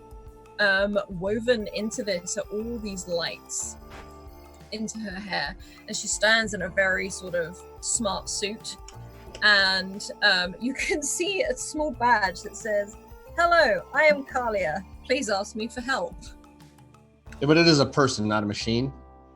It's not a machine. It is definitely a dwarf. So I'm going to say I need some information. I am Agent 88. I'm here as a private investigator following the tracks of a person that took on the identity of Vega Reigns. He stayed in a room here, room 37, some time ago. Unclear.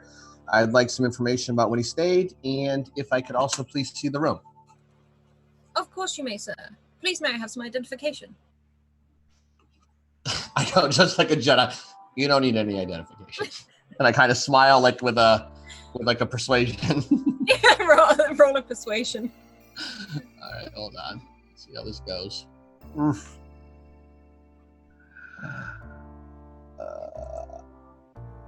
Boom. Okay. She looks at you and she stares blankly. Look. Someone can escort me to the room. I'm not here to do any damage. Again, I've been hired by the family to find out some information. Of course. And she sort of pauses and looks at you.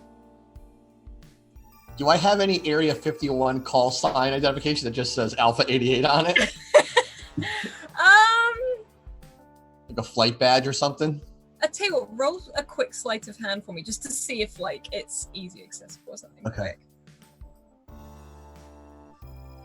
Okay, yeah. You can immediately pull up this card that like the ID card you had to open doors at Area 51, and you can flash it up and hold it up, and she goes, "Oh God, one of you!" And she sort of hops down off these steps and starts walking around the side of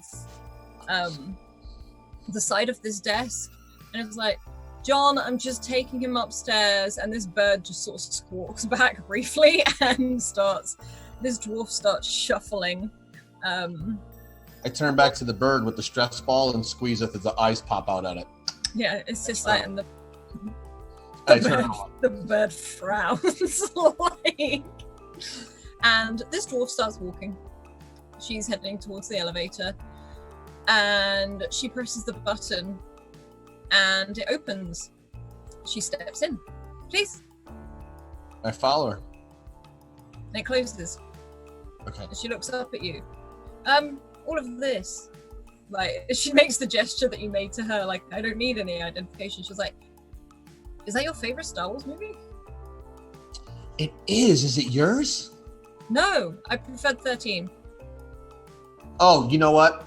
I haven't seen it yet. Believe it or not. Shame on me. Really? Terrible Star Wars fan. I do. It's a classic. I know. And she's sort of like, looks a little annoyed at that, weirdly. It's just like, if you're a true fan, you would have seen 13. I just don't give anything away. and I appreciate your time. Maybe when I'm off duty sometime I can come back and you can tell me about the movie. I don't mind a few spoilers, but I appreciate your help today. I really do. And she sort of side glances. So, you're a Star Wars fan or a Star Trek fan? Star Wars, don't be ridiculous. Okay, that's fine then. And she starts like heading up in this elevator, and after a while it bings, and these doors slide open, and you walk down this corridor with her. She sort of marches her way down, and there's pretty standard doors. You see people coming in and out of them. You can hear a baby crying somewhere, and someone trying to be like, trying to hush them and lay them down as they come out, like arms full, and this hovering pram that comes out the side as they try to, move. And it stops. This dwarf stops outside a door that says 37 and gestures like, here you go. Card key in, opens the door, swings it open. Do you have the information of when he stayed here? Yes. It sort of brings it up. It's like, he stayed here at least once a year. I'm sorry? He stayed here once a year. Once a year. Mm-hmm. When was his last stay from this year? It sort of flicks through again and again. No, in fact, it's almost a year to the day. I actually just dropped my pad and pen when she says that. All right, thank you. A little privacy inside, please, if you don't mind. I will be waiting outside. Thank you. And I go in the room, and I'm just gonna do the standard detective thing. Look for any clues that I've been here, any markings on the wall. Am I trying to tell myself something? Stuff like that. Okay. We're gonna hop over to Alara. And Alara, you are following Telemachus. Telemachus is now just walking around one of these shops. She is looking at one of these t-shirts that says, I went to Titan Spaceport. Like, it was with the big, like, you can see that as like you move the t-shirt, the words itself below as you do it. And she's sort of looking at that. You can see her looking at other bits and bobs. And she gathers a very small leather jacket, which you can tell is very similar to blisters almost. And she's looking at it like, would it be weird if I got this? No, I think it'd be perfect. she holds it up and she's looking at herself in the mirror in it. Try it on. She's sort of spins it around and slips it on, and it is a perfect fit. And she's wearing this I've been to Titan's Port t-shirt underneath these dungarees with these big heavy boots on, this leather jacket, and she's looking at herself in this mirror, just like having a look before reaching over to the side, putting on a cap and then turning it backwards. I think it looks good. I think it looks good too. I'm buying it. And she walks over to this counter, and she's quite small, so you can see her like pushing the card like over the top of this counter. And this person who is very, very large, very, very bulky, and I mean that in like height, like they're square all over, like they're all over, and they sort of look down very like endearingly at her. It's like, you look very nice, and it's like, you know, and you can see this tiny little like sort of device implanted into their neck, and you see them twizzle it until they hit the right language to talk to Telemachus as they do. And they seem to be having some form of just conversation, like a on and off. Is there anything you would like to do in particular? I'd probably be looking around to see if like what I'm wearing is from the 1960s, so probably need to update my own wardrobe. Mm-hmm. So I guess looking to see if there's anything that's like simple and just functional and not too flashy. You can see a wide variety of things. There are, again, all the very much memorabilia t-shirts and stuff like that. However, there do seem to be on the shop that is adjoined to it are things like cargo pants. You can see very much like what George was wearing. It was like a very fitted t-shirt, but has like puffer pads all the way down the arms and down the front. And you probably know this to be like self-drying, self-heating, and keeping cool if like it's almost like a safety vest for people that do extreme temperatures and things like that. Okay. So I'd definitely be grabbing the cargo pants for sure. Functional, lots of pockets, and probably like a fitted t-shirt type of situation as well, and kind of keep it so it's, chromatic, probably like, dark gray t-shirt, black cargo pants.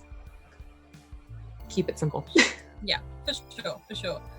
And you can still have, I'm assuming you're keeping your headpiece. Yeah, right now it looks like a headband, so, looking around, seeing if there's anything different, like if maybe it needs to be modified for a certain hairstyle or something for this time. Okay. Yeah, you can, there seems to be a wide variety of things. There doesn't actually seem to be a general style. Like, everything is so diverse, and with the mention of time travel, you can probably guess maybe there's one or two people here that are also from completely different timelines. So, whatever you fancy. Okay. So it'd probably be more like a, almost like a beret at this point. And just have it formed to that, and then I'll get the shirt and the cargo pants from the person at the register. Yeah, and you can do the same. And this is a different person. This is very much an elf who is dressed fairly lavishly, but also you can almost see like everything on this seems to be efficient. Like, it's almost like glamorous, efficient stuff, or they don't want you to know it's efficient. It's that sort of clothing. And Telemachus runs over to you in her new sort of gear, effectively. And she's just like, We should go find Blister. Definitely. Did you get any messages from him at all? No, but he's probably going to be near the bars. True. All right. So, let me just quickly get changed, and we'll go find Blister. Okay. And she's just sort of, you can see her rocking backwards and forwards on her heels as she waits. Blister, what are you doing right now? Blister would have been good to his word, and he would have sent Alara the name of the bar.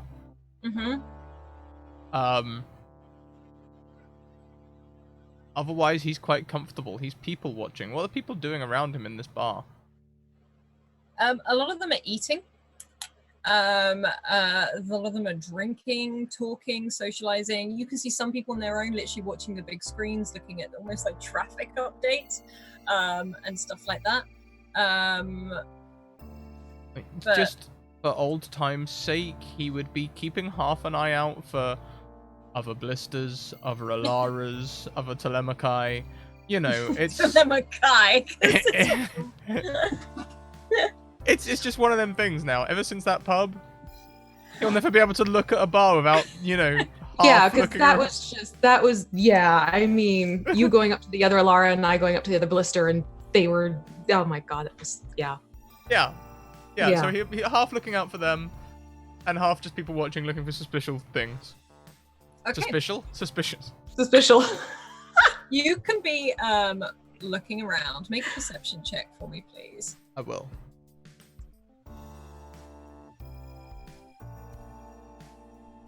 Woo!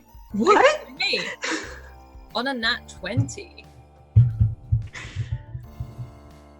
That Okay. I must was a be Blister sober, roll? he thinks to himself. You look around and you are sat there with your drink, and from the point of this bar, you can see everything. You can see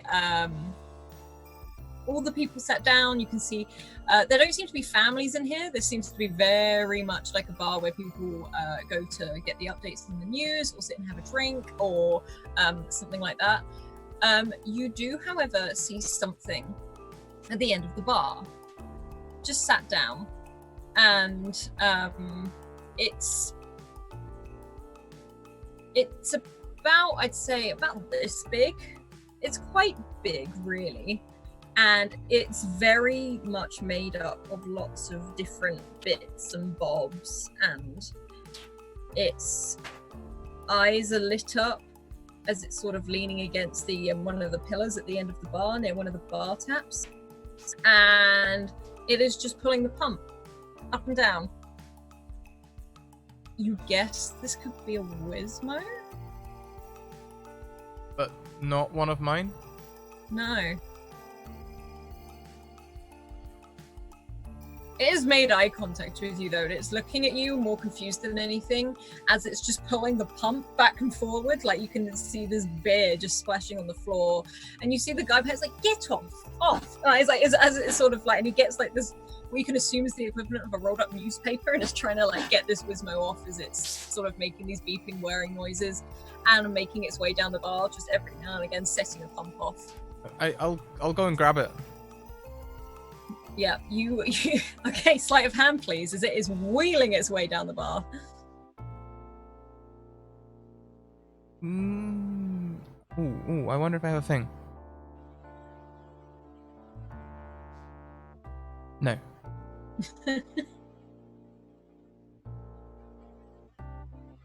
Yeah, no, you don't grab hold of it. It sort of whizzes along the bar. It knocks your beer over as it goes and sort of like starts. Can I make it safe to try and catch it? Roll a dexterity save to try and catch your beer. Gah. You've done this before. Once you've had a Wizmo, you've always had a Wizmo. You manage to catch your beer, you spill like the tiniest drop, but that's it. And this Wizmo races, drops off the stool round, and disappears out of the bar.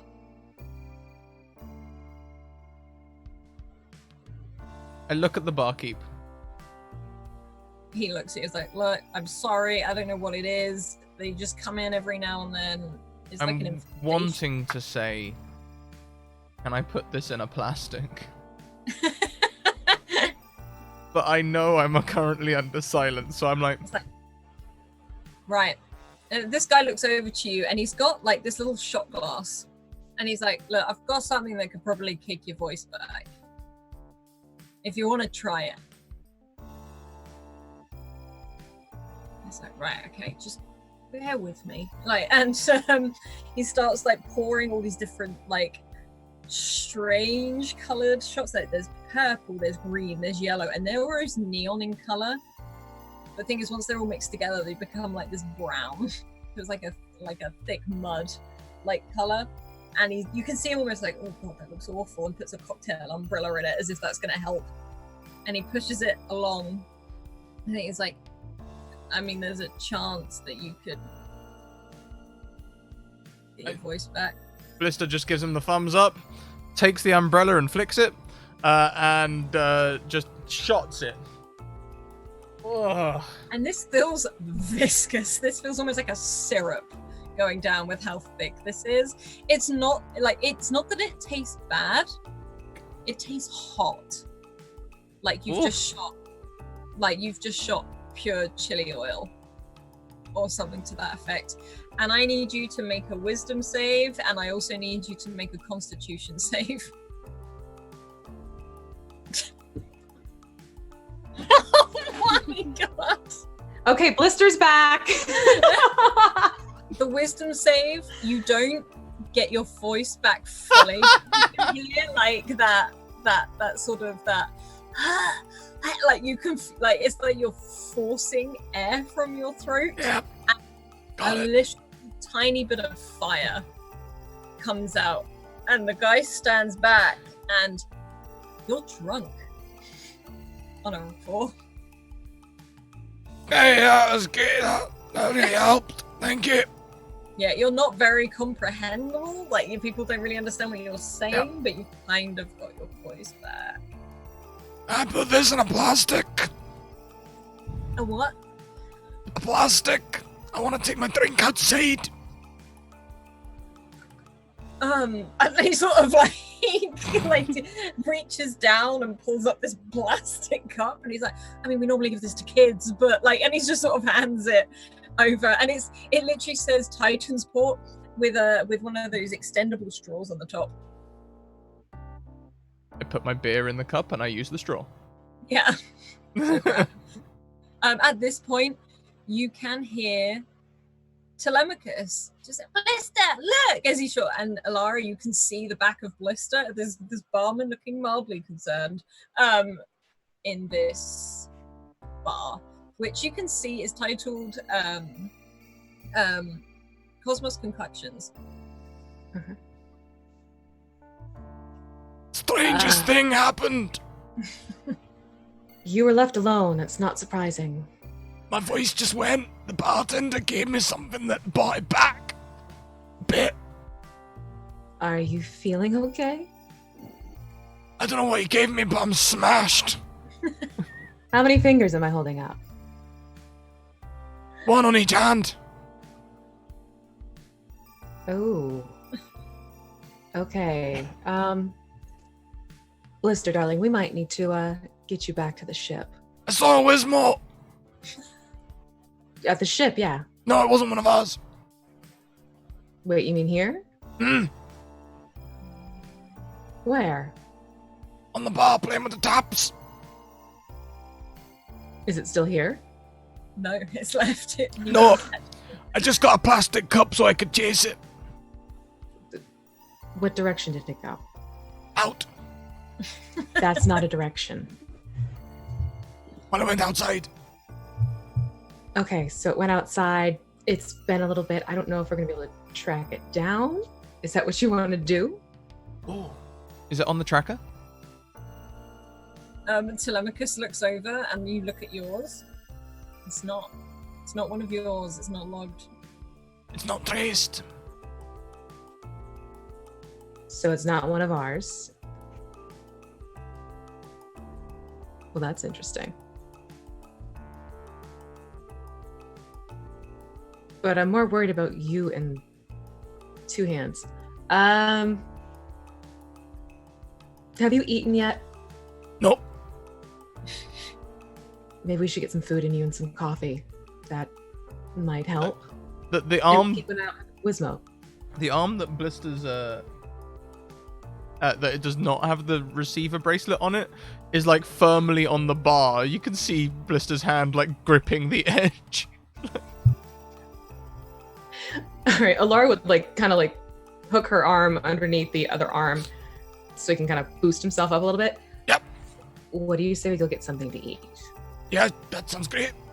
Or we can go to the ship. They said we can go in and out if we want to. We could get wings. Well, sure, we'll get wings. Let's get you some wings. I love wings. I know you do. You usually do in this state, so we can go get you some wings. Or a kebab. How about both? Oh. So are you going to go find someone that does fast food? Yeah. Okay. Let's get some greasy food and Blister and see if that helps. Telemachus sort of takes one of Blister's hands, like half holding on for like her own sake and half guiding him. And you can, in this area, you can see a lot of tables, a lot of chairs out in the open, which you can see a lot of fast food places. These fast food places, there's so many different ones here. Some of them are foods you've definitely not seen before. You can see there seems to be a fast food place that people are ordering at on screens, and this small, very clear like ball comes out, and you see people just put their lips to it, suck it up, and it's gone, and it's a whole meal in a thing. You have got like the burgers and the wings. You've got some other things you're not too sure what it is. And there is one person you can see sat one of the tables, very human looking, and he's got like this bowl in front of him which almost looks like rice or noodles. However, as you're watching him, a frog tongue snaps out quickly and eats it, but otherwise he looks very human.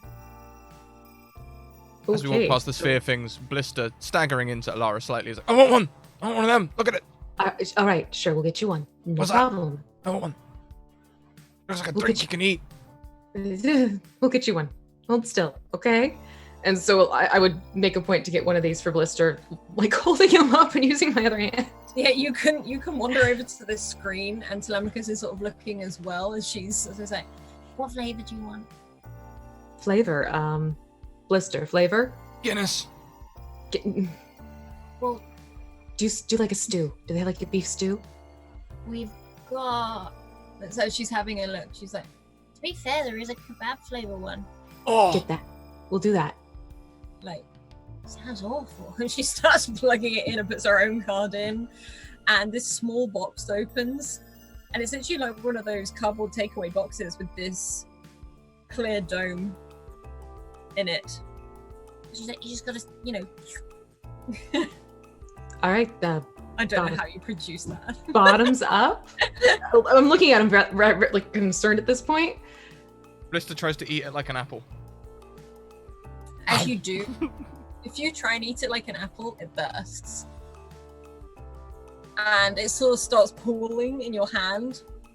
But you can taste this kebab as if you're on the streets of Aberdeen on a night out. You can taste this kebab. Panicking, staggering now, trying to slurp up the stuff in my head. Sleight of hand check, please. Can you do that with advantage because I'm holding him up? Yes.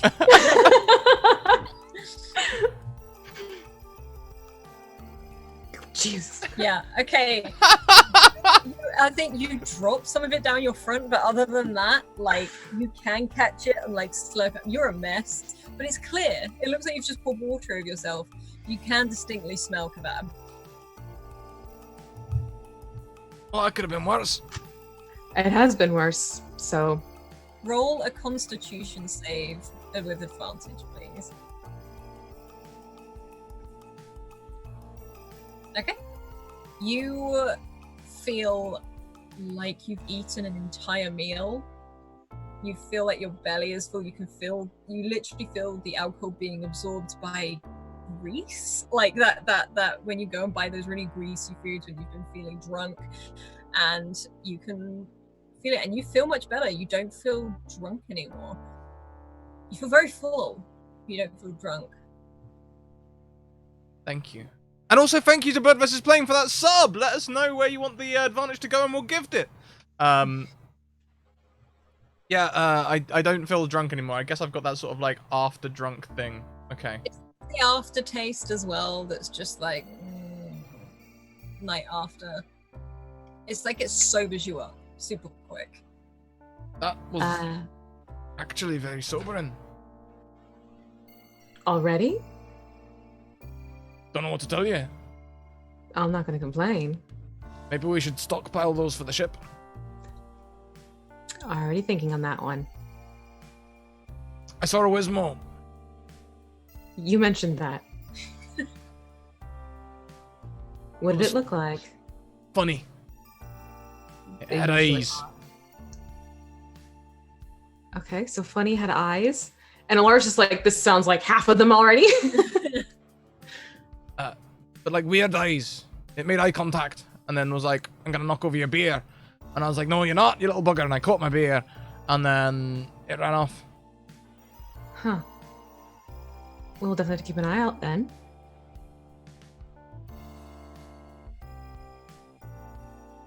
What are we going to do if we find it? I hadn't really thought that far ahead, to be honest. Okay. Well, we'll see how it is if you do find it. I don't know if you're going to bring it home, though. Of course not. You already have 24. Didn't even cross my mind. It absolutely did cross your mind. Probably about 5 times at this point. Oh, look! Burgers! You're still hungry? I am, and Telemachus starts running over towards where these burgers are. And this is the first time you realize she's kind of dressed like a mini-me. Like backwards. Don't get me wrong, the hat says Titan's Port on it, but it is still black and backwards, and you see that little tuft of curl, like blonde curls, come out the front. Look to Alara. I think it's sweet.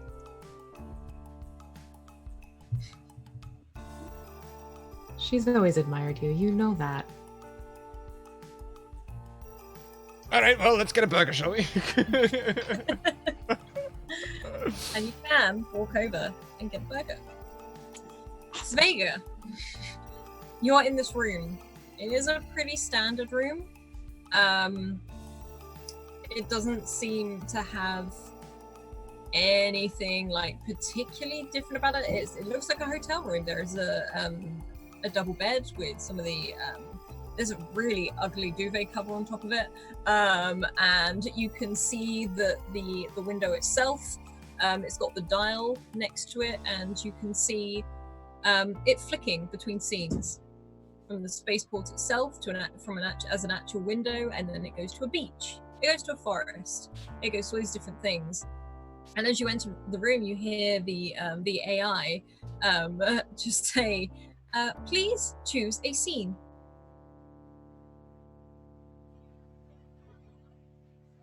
Earth, 1969. And there's a process, a very small process, and you just see the Beatles on stage. It's like you're at one of the concerts. Please adjust the volume to your preferred volume. Mute. And it just mutes straight away.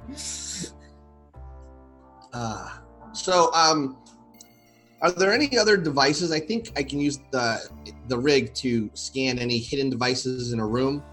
Okay, roll a perception check for me.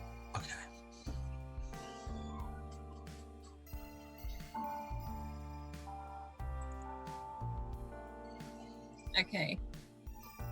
On that, you sort of scan the room, and for a moment, it's like your vision flickers, as it's more like deja vu. You feel like you've seen this room before, and normally you look over and the window is just the spaceport. You see a cup of coffee on the side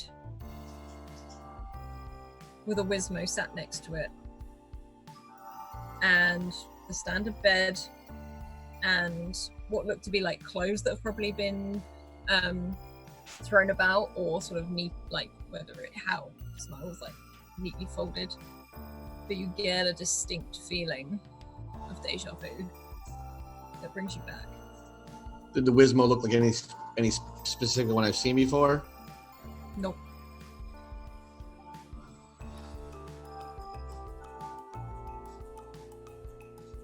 I'm gonna go over to a corner of the room, all the way towards the floor, and I'm gonna put a single notch on some piece of wood trim, just to notch it to mark that I was there. Right. So if I ever go back in, and then I'm gonna leave the room and ask the gnome lady if she knew who Vega Rains was and what his business here every year was. As you put the notch in the wall, you sort of, in fact, roll a perception check for me, please.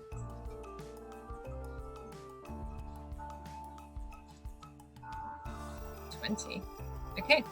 You put a notch in this tiny bit on the wall, and as you're doing this, you look to the side, and there's already a notch there. Then I move to notch over to that side, that spot as well. So to mark a second one. As if days in a stone cell, you just mark it all. Yeah, you can take a chunk, and it's almost the absolutely identical notch as you leave it in there. Okay. And you hear that knock at the door of this dwarf, like, can I help you with anything at all? Yeah, do you remember Vega Rains, the gentleman who used to come here, and what his business was here once a year? Was he a private person? Did he talk? Did he wear the same thing every time? I'm afraid I have never met him myself. However, we are put on our records. He was a good businessman, kept very much to himself. ordered the same meal every single day, up to room service. What did he order?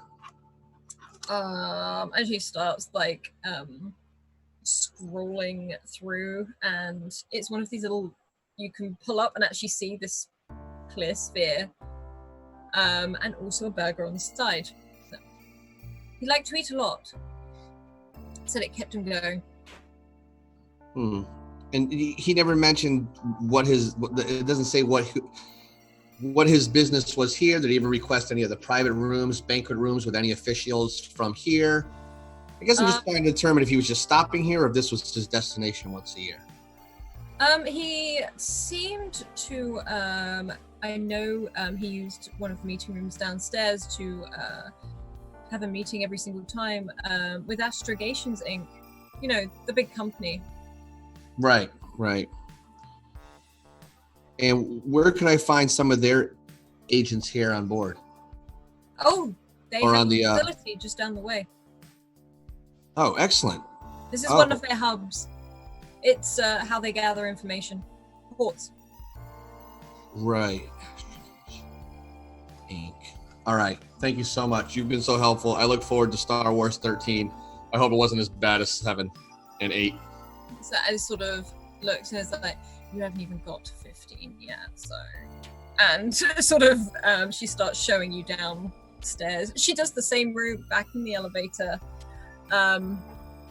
And she sort of takes you back downstairs. And she's like, any other help? Just drop in. And No. she was back behind that bar and she disappears where you just see the top of her head again. All right. Thank you. And I will depart. Okay. Are you looking to find the others, or what are you looking for? I am going to... About how much time has passed since we've gotten off the ship? Oh, probably a couple of hours. And we have 24 hours here? You have 24 hours. It doesn't mean you can't go back to the ship. It's just that's how long it will take for the full deep clean of this ship. Do we have on this space station, is there a shutdown time where there are hours of operations on the windows? Is there like a technical nighttime where everybody's sleeping and it's all over? You can tell that like probably more the souvenir shops shut down, but the restaurants and the hotels seem to be like a 24-hour thing.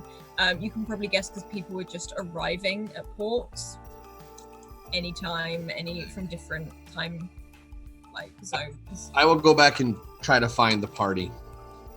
Okay. I will go into the bathroom and switch disguises back to Vega and then go back. Yeah, yeah, you can easily do that. And you can wander back through the spaceport, and again, there's lots of people all around. But you do hear a mild commotion. You spot Telemachus with this giant burger in her hand, which her feet are swinging on this chair as she sat down eating it. Would Ballista and Alara have got something to eat as well, or? I probably would have gotten a burger with Telemachus. Well, I mean, yeah, I would grab some wings. I wasn't hungry, but actually, when the wings are just sitting there, you know. Yeah, you can easily do that. So, Vega, you're sort of walking along and you see this little setup on this table outside of these very odd, but also normal, like, fast food places. And they're just eating at the table, almost as if you left them. I'll walk up and say hello and look at Alara and say, you changed. Yes, I figured that the mod dress probably wasn't the best thing to wear. I think anything fits in here. Well, this is more comfortable, a little bit more utilitarian. Lister looks down at his heavily tie-dyed boiler suit. To be fine.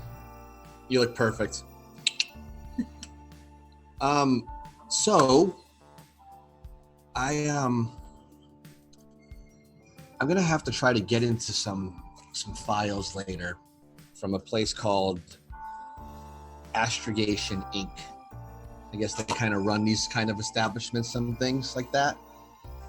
Apparently, when this place told me I was here before, I used to frequently visit this place and have business dealings with them.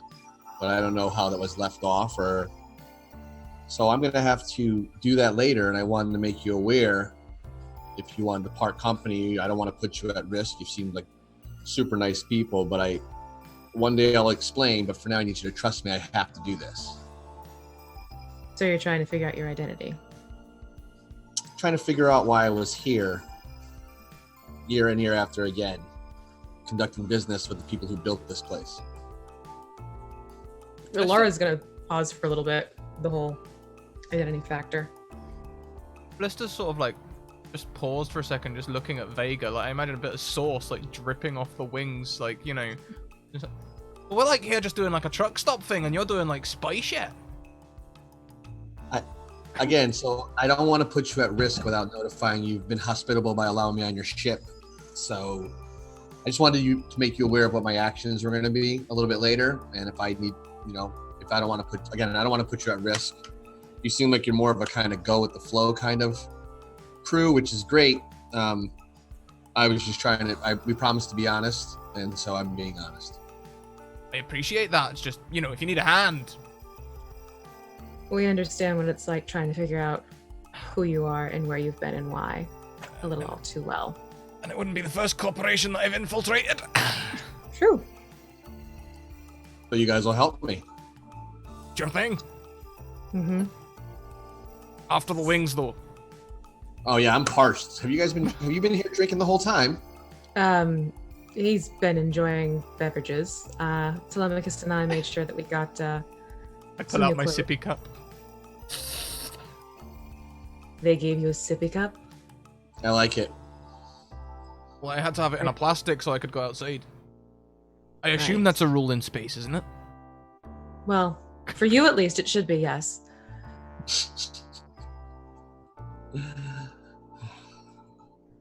All right. Well, I guess I'm going to Vega will order some food, a drink. He'll buy a round for whoever wants a drink. Even Telemachus, he doesn't care. And Chocolate milk. you want the beer too? Telemachus asks probably for the most outrageous looking Sure. milkshake type. The ones that just put every single thing on it. She probably won't finish it. She kind of just wants to look at it briefly and then try it. And I'm going to say like 2 umbrellas on that for her, please.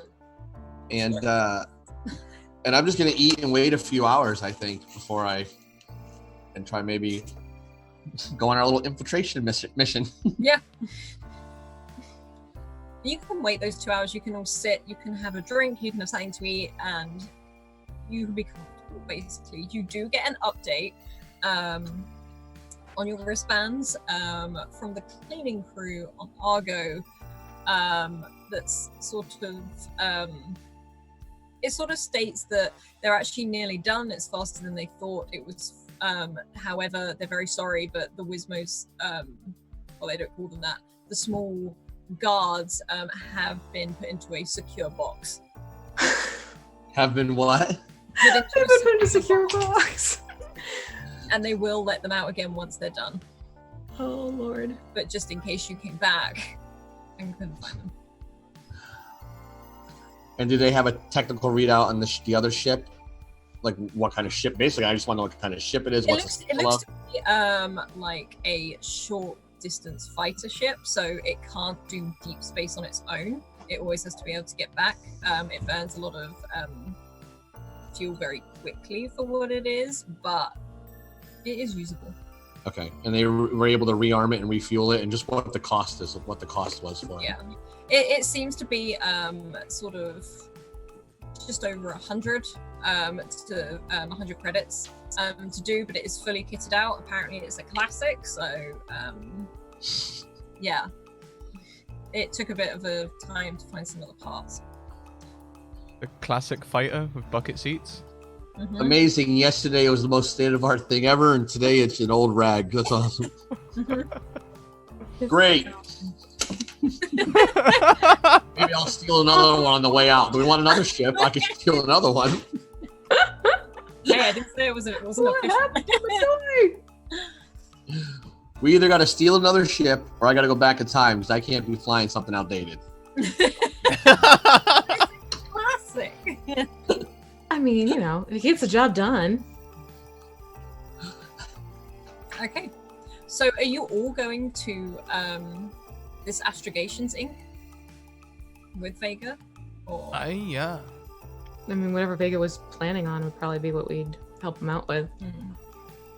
You can hear like that slurp from a straw from Telemachus as she's got this milkshake that she's now walking along with as you all make your way. You can easily see on some of the maps that come up, that some of the robots can also point you in the right direction for where Astrgations Inc. port headquarters, not headquarters, but the port headquarters are.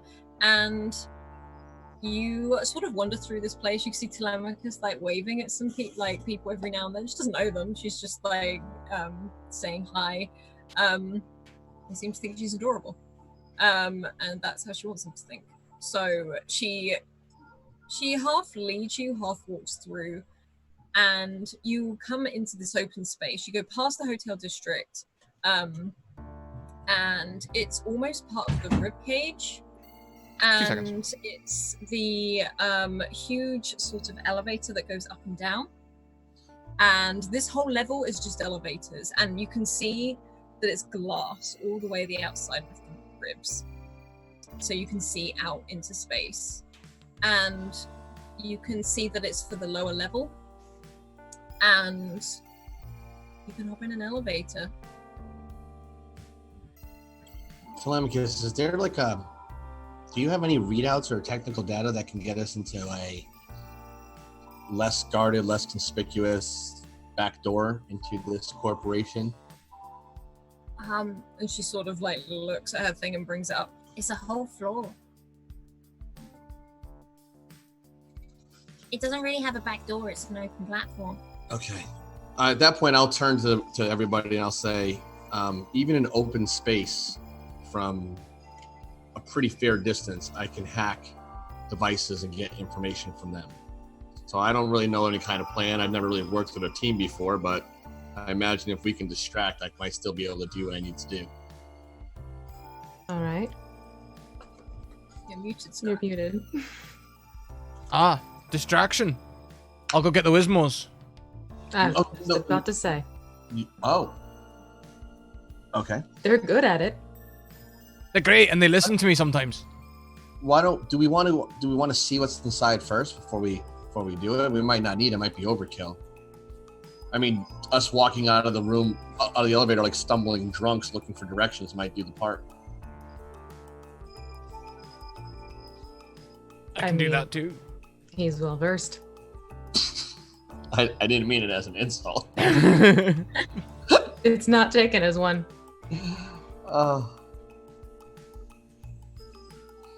I just wonder if we have to get out of there quick, if we have to worry about 20 or 30/40 of our little friends getting out of there as well. Fair enough, worrying about the regroup and quick exit. Again, I've never really worked with a team before, so I'm just... They're usually all right. Well, I mean... Well, let's go up there and let's just wing it, right? Here we go. Our course is set. The 4 of us. My favorite kind of plan. I can tell. And you walk into this elevator, and it is glass all the way around, very much like thing, and you can go down. It's almost like you're sliding down one side of the rib cage as this elevator takes you, and you see all these different levels. There's like levels of shops, levels of restaurants, levels of other companies that seem to be going down as well. There seems to be like ports where you can hire what look like things to get you around the port itself, not cars, but like hover sort of devices that get you from one end to the other. And also these elevators don't seem to go in one direction. They seem to go sideways, up, diagonally, just to take you to whatever platform it is that you actually go to. Is there anything you would like to say whilst you're in there?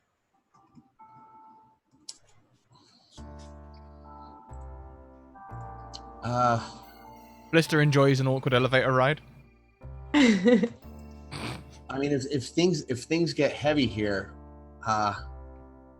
I mean, I got a blaster, and I can fight my way out. I mean, Telemachus, do you have a means of defending yourself if you have to?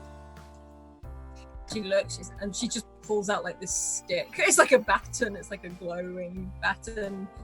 Just hit people with it and run. That's what I normally do. Plus, I'm a kid. Most people leave me alone. And I usually have this stuff to help her out too. I've got this. I kind of learned to use it at one point, but like, I'm not the best shot.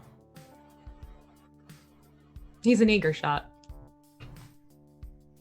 Okay, so if things go awry, just act like you don't know me and I'll just get arrested and I can try to escape afterwards. I think fighting our way out probably isn't the best idea. All right, so last resort, use weapons. Do we have our other friend, forgive me, I forgot her name. Is she still on the ship? Can we communicate with her? Could she fly Argo if she had to get it out and we had to get to it a different way? You mean George? Our little gnome friend. Oh yeah, she's probably the medic. Probably resting right now. You feel like she didn't actually wake up because she was sleeping and left too, but you know you could probably contact her if something went wrong. And can Argo fly itself? Can the AI? Oh, you can. You just might not. He's a little. All right. Well, again, I it's super important to me to do this. That's all I can tell you. So Look, you don't have to explain yourself. I understand it all too well. Do what you need to do. We'll do what we can to help. Worst case scenario, we'll take it as it comes. good enough for me. There are a few stops, and there's one level where the doors slide open. You're at an odd, like, you feel like you're standing upright, but you're definitely facing down. As some people start, you see these three very large orcs walk on. They seem to be speaking in a different language, not orcish, just something else, but they're huge. They're in big gear. They look quite gruff and grumpy, and they've got the lower lip, but however they look at you and go, "You all right?" And then they start having their conversation again as you shoot down again in this other direction, and it opens. And you see Astrgations Inc. And this symbol is three diagonal lines together that almost make up like a mountain shape. So one lower triangle and a line and a line. There is also an orb at the top of the triangle, which looks like it has left a trail around, as if it's circling the image itself. And this is projected huge, and it's sort of rotating itself just like a sign. And there's lots of people moving, either moving things around, or they're definitely in a busy motion to get somewhere. There's not a lot of people in suits. There are a few. Otherwise, this all looks to be very, very efficient. You can see some people you could guess were not scientists, but definitely of that sort of feel, like researchers. You can see people in flight jackets. You can see people that look like they're ready to get moving, basically, packs on, and they're walking backwards and forwards. And again, you see this desk at the center with this huge sign, Astrgations Inc., hovering above. Is there a person sitting at the desk? Yeah, there's a person sitting at the desk. I'm going to look to Scrat and Alara and say, well, this worked earlier. And I'm going to walk up and say, Agent Alpha 88, who is the, I understand there's supposed to be a business meeting between a Vega Reigns and some affiliates from Inc. here. Can you tell me if that meeting was supposed to take place sometime in the next couple of days? It looks like you guys are leaving. And she sort of looks over at you. She's like, yeah, no, people come and go here a lot.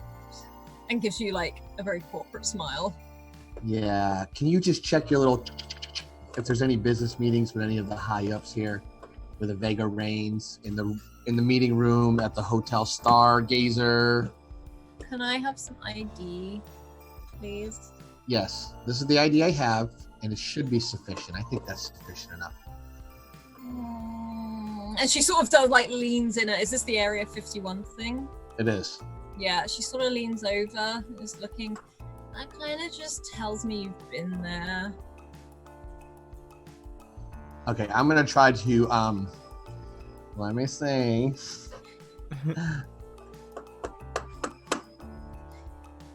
Let me say, look, you're not divulging any information that I didn't already have, right? I know there's a meeting. I know it's with this Vega Reigns. Come on, I mean, just work with me here. What's the big deal? I'm gonna try to persuade her, I guess. Okay, roll a persuasion. Okay. Alice, is there any like printers or anything like that around nearby? Printers? No. Scanners, yeah. I'm gonna use my advantage. Can I use it before I roll? Yes. Yeah. Okay, You here we have go. 3 of those, by the way. I have 3. Yeah, they've been coming in. Oh, well, thank you. So I'm definitely gonna use it here. So there's 1, Mhm. 2. Oh, Okay. a little better. Sort of looks to you. It's like she looks so done. Like you probably guess this was her day off and she's been called in. I'll have a look for you. Starts pulling up like a screen, like tapping it with the end of her pen to have a scroll through. As she's scrolling, she sort of looks over the party and the group and then looks back. Okay, right. Something nearby, preferably something that ejects physical things, like a printer or maybe a business card thing or an identification checker, anything like that. I want to cast technical difficulties and make the thing just start. You can see someone line it. You see this lines going up to scan themselves in, whether it's to be like they're checking out or they're checking in, like a clocking thing. As you do it, you see this one person pull it down and go, huh, why is it not? What? Like, and it starts to smoke, and they're like, we've got a bit of a, and there's suddenly all the drawers on it fly open, and it starts just shaking violently, and they're like, and it's like, and the woman sort of looks over, is like, can we get maintenance down on floor 1, please? I switch my target to her terminal that she's using. Yeah, it's like, hello, and it does that, you know, when like it does that thing where you put a microphone too near a speaker and does that, yeah, like that animation. Oh, and you hear everyone in this place sort of. Is there a cosmic fork dispenser around Alice? Oh my god, yes. For tall school there is. I'd like to make the Jesus, fork yes. dispenser explode, please. You look at it funny, and it just explodes with all of these forks, and the handle places itself back on the top. Otherwise, they just collapse out of here, and it's just chaos happening around you. And Vega, she's looking at you, just like, yeah, just give me a second. What is with this thing? And you say, just pull the wire out. When that thing explodes, I'm gonna go take cover, and I'm gonna get down behind the desk, Yeah. and then I'm gonna look for any terminal that I can hack into. Since I saw like what screen she might have originally went to, just to give me like a head start on it. Okay. There, you could probably hack into one of the ones at the desk if you're staying down by at the desk. If you do a sleight of hand check for me, please. Okay. I'm going to use my advantage again. Another one. Okay, here we go. So you roll twice, right? You only need to roll once because it gives you both. Oh, I beg your pardon. I didn't No, mean you're that. all good. Okay, here we go. Woo! Hey. 20. Okay. Mm. You can, whilst this chaos is going, you actually see her get up and try and just stop this fork dispenser on the wall that is currently just piling out these forks, which is slowly becoming a pile. And you think you do a score. You can hack in, and what are you looking for? I'm just gonna put my name in for any business meetings and basically any contacts that were with Vega Reigns, since he's apparently been here before having dealings with these people. Okay. And I'm not gonna bother to read. I'm just gonna try to force download it if I can. Okay, you can, whilst you're there, you can just download everything. Okay. You can sit there, you can download it. Well, Telemachus is watching you, and you can still hear that, like from the last bit of her milkshake as she's watching you do it. It's sort of like looking pretty impressed by it as you're like just into Stealing this, information. stealing all the information. Okay. And yeah, you can steal all of the information. Whilst I'm gonna get as much as I can, and then if I have time, I'm gonna type in like Argo 37 as the header and start downloading information about that as well. Okay. And you can. What is Blister and Alara doing whilst this is happening? I would probably be making it look like I was helping with the issues. So it's not like standing in sore thumb mode. Yeah, you can go over to like the copy machine at the moment, which is violently throwing itself all over the place and starting to copy whatever it accidentally touches. So you can definitely go over that and just try and stabilize it. You may need to roll a strength check though. Yeah, let's Roll an say athletics. like athletics. Okay. Da-da-da. There we go. Yeah, on a 23, you effectively walk over there and just put your hands down on it and push it down. I barbarian it. Yeah, you just stop, and this thing does sort of, it's shaking a little bit, but you can keep it down. Again, you can see Telemachus is just watching Vega. Blister, what are you doing? Is there a coffee machine here? Yes, there is. I'd like to walk over to the coffee machine, press coffee, and then also move technical difficulty focus to this so it just starts squirting water everywhere. No. I can't believe you're wasting coffee. I said water, not coffee. He did. He did say water. And this water just starts to run. And this has like 4 or 5 different like pipes, and they just start running. They don't seem to stop. They keep on going. You can see the steam going off at the top. And this woman from behind the desk is like, now what? She runs away from the hot dispenser towards the coffee machine. Walk away, sipping my thing. Oh, can I move? Does she have a mobile device? Can I move it to a mobile device? Just make it start ringing and sending random texts full of, like... You can hear her morning alarm just won't stop going off. Yeah. It just keeps going. It then rings. She gets all these blank text messages that Just come like in. I've just put in chat, just send that to all contacts. Yeah. And she can. And this person has a lot of contacts, so you can just hear this phone constantly vibrating and buzzing. She's like, I'm coming, and all the, because of where you've done it, it set off all the other phones that are on the desk, which she is now trying to pull up and get a hold of. Honestly, at this point, Vega, if you just want to walk in, I don't think anyone will notice. Yeah, Laura's gonna like shoot Blister. Look, she's holding down this copy machine. He's like shooting water everywhere now. Blister is a human Wizmo, so sipping at my sippy cup.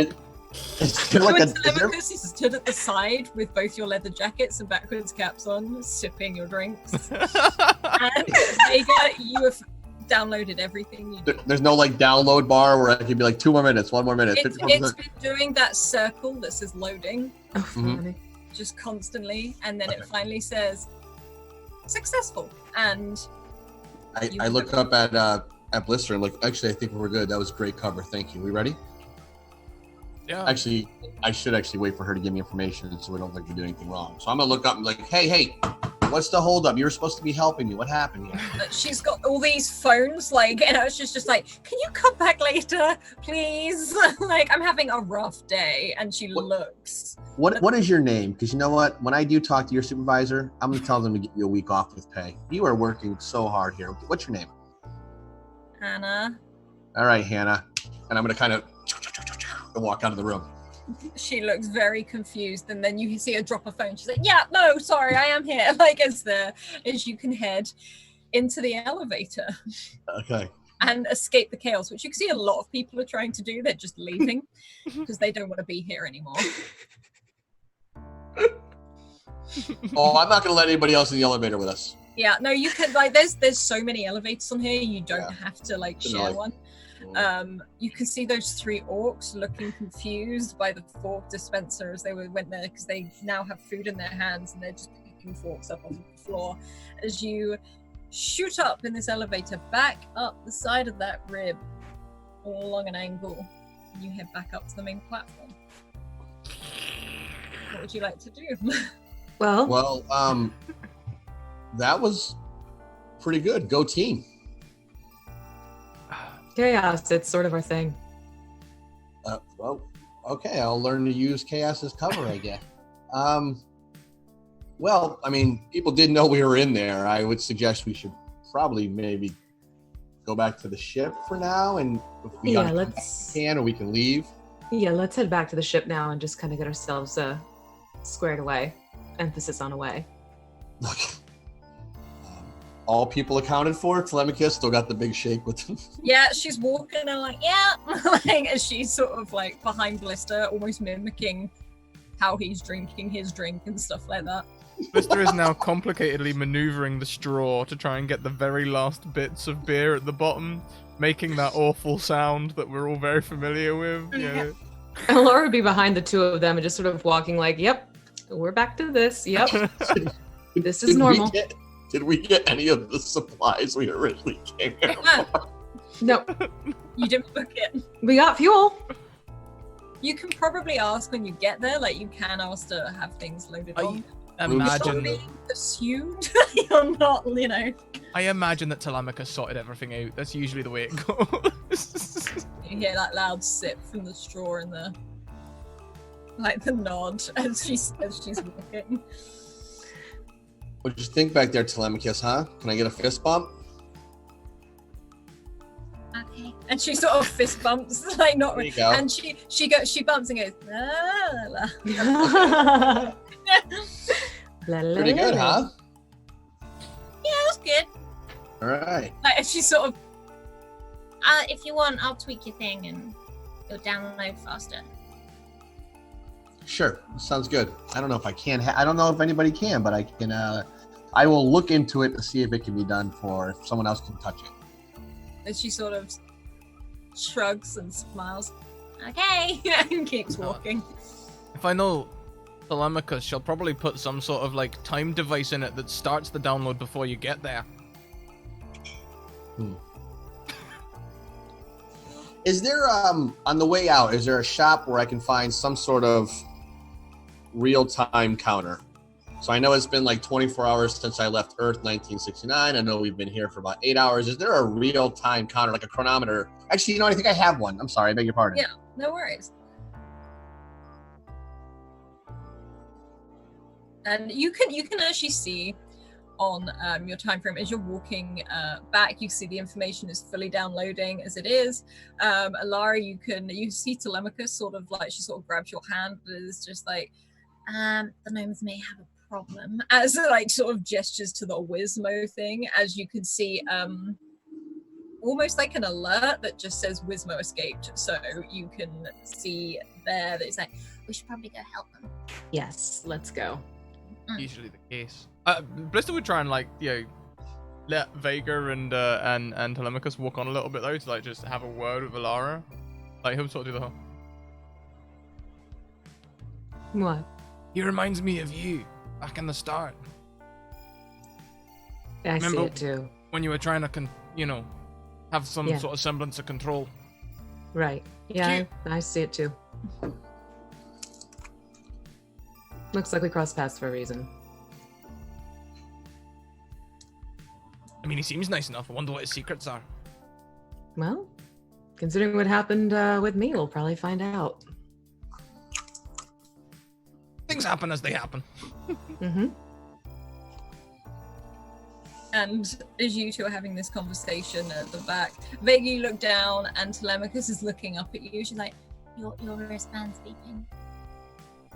My wristband's beeping. yeah, and you see it says fully downloaded. And these words pop up and a voice enters your head. It's like, welcome back, Alpha 88. It's only in my head. It's only in your head. And it flashes up with what looks like an ID card of yours. There is no Vega Reigns, just Alpha 88. And that's where we'll leave Argo this week.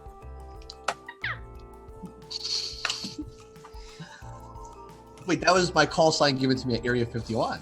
Mm-hmm.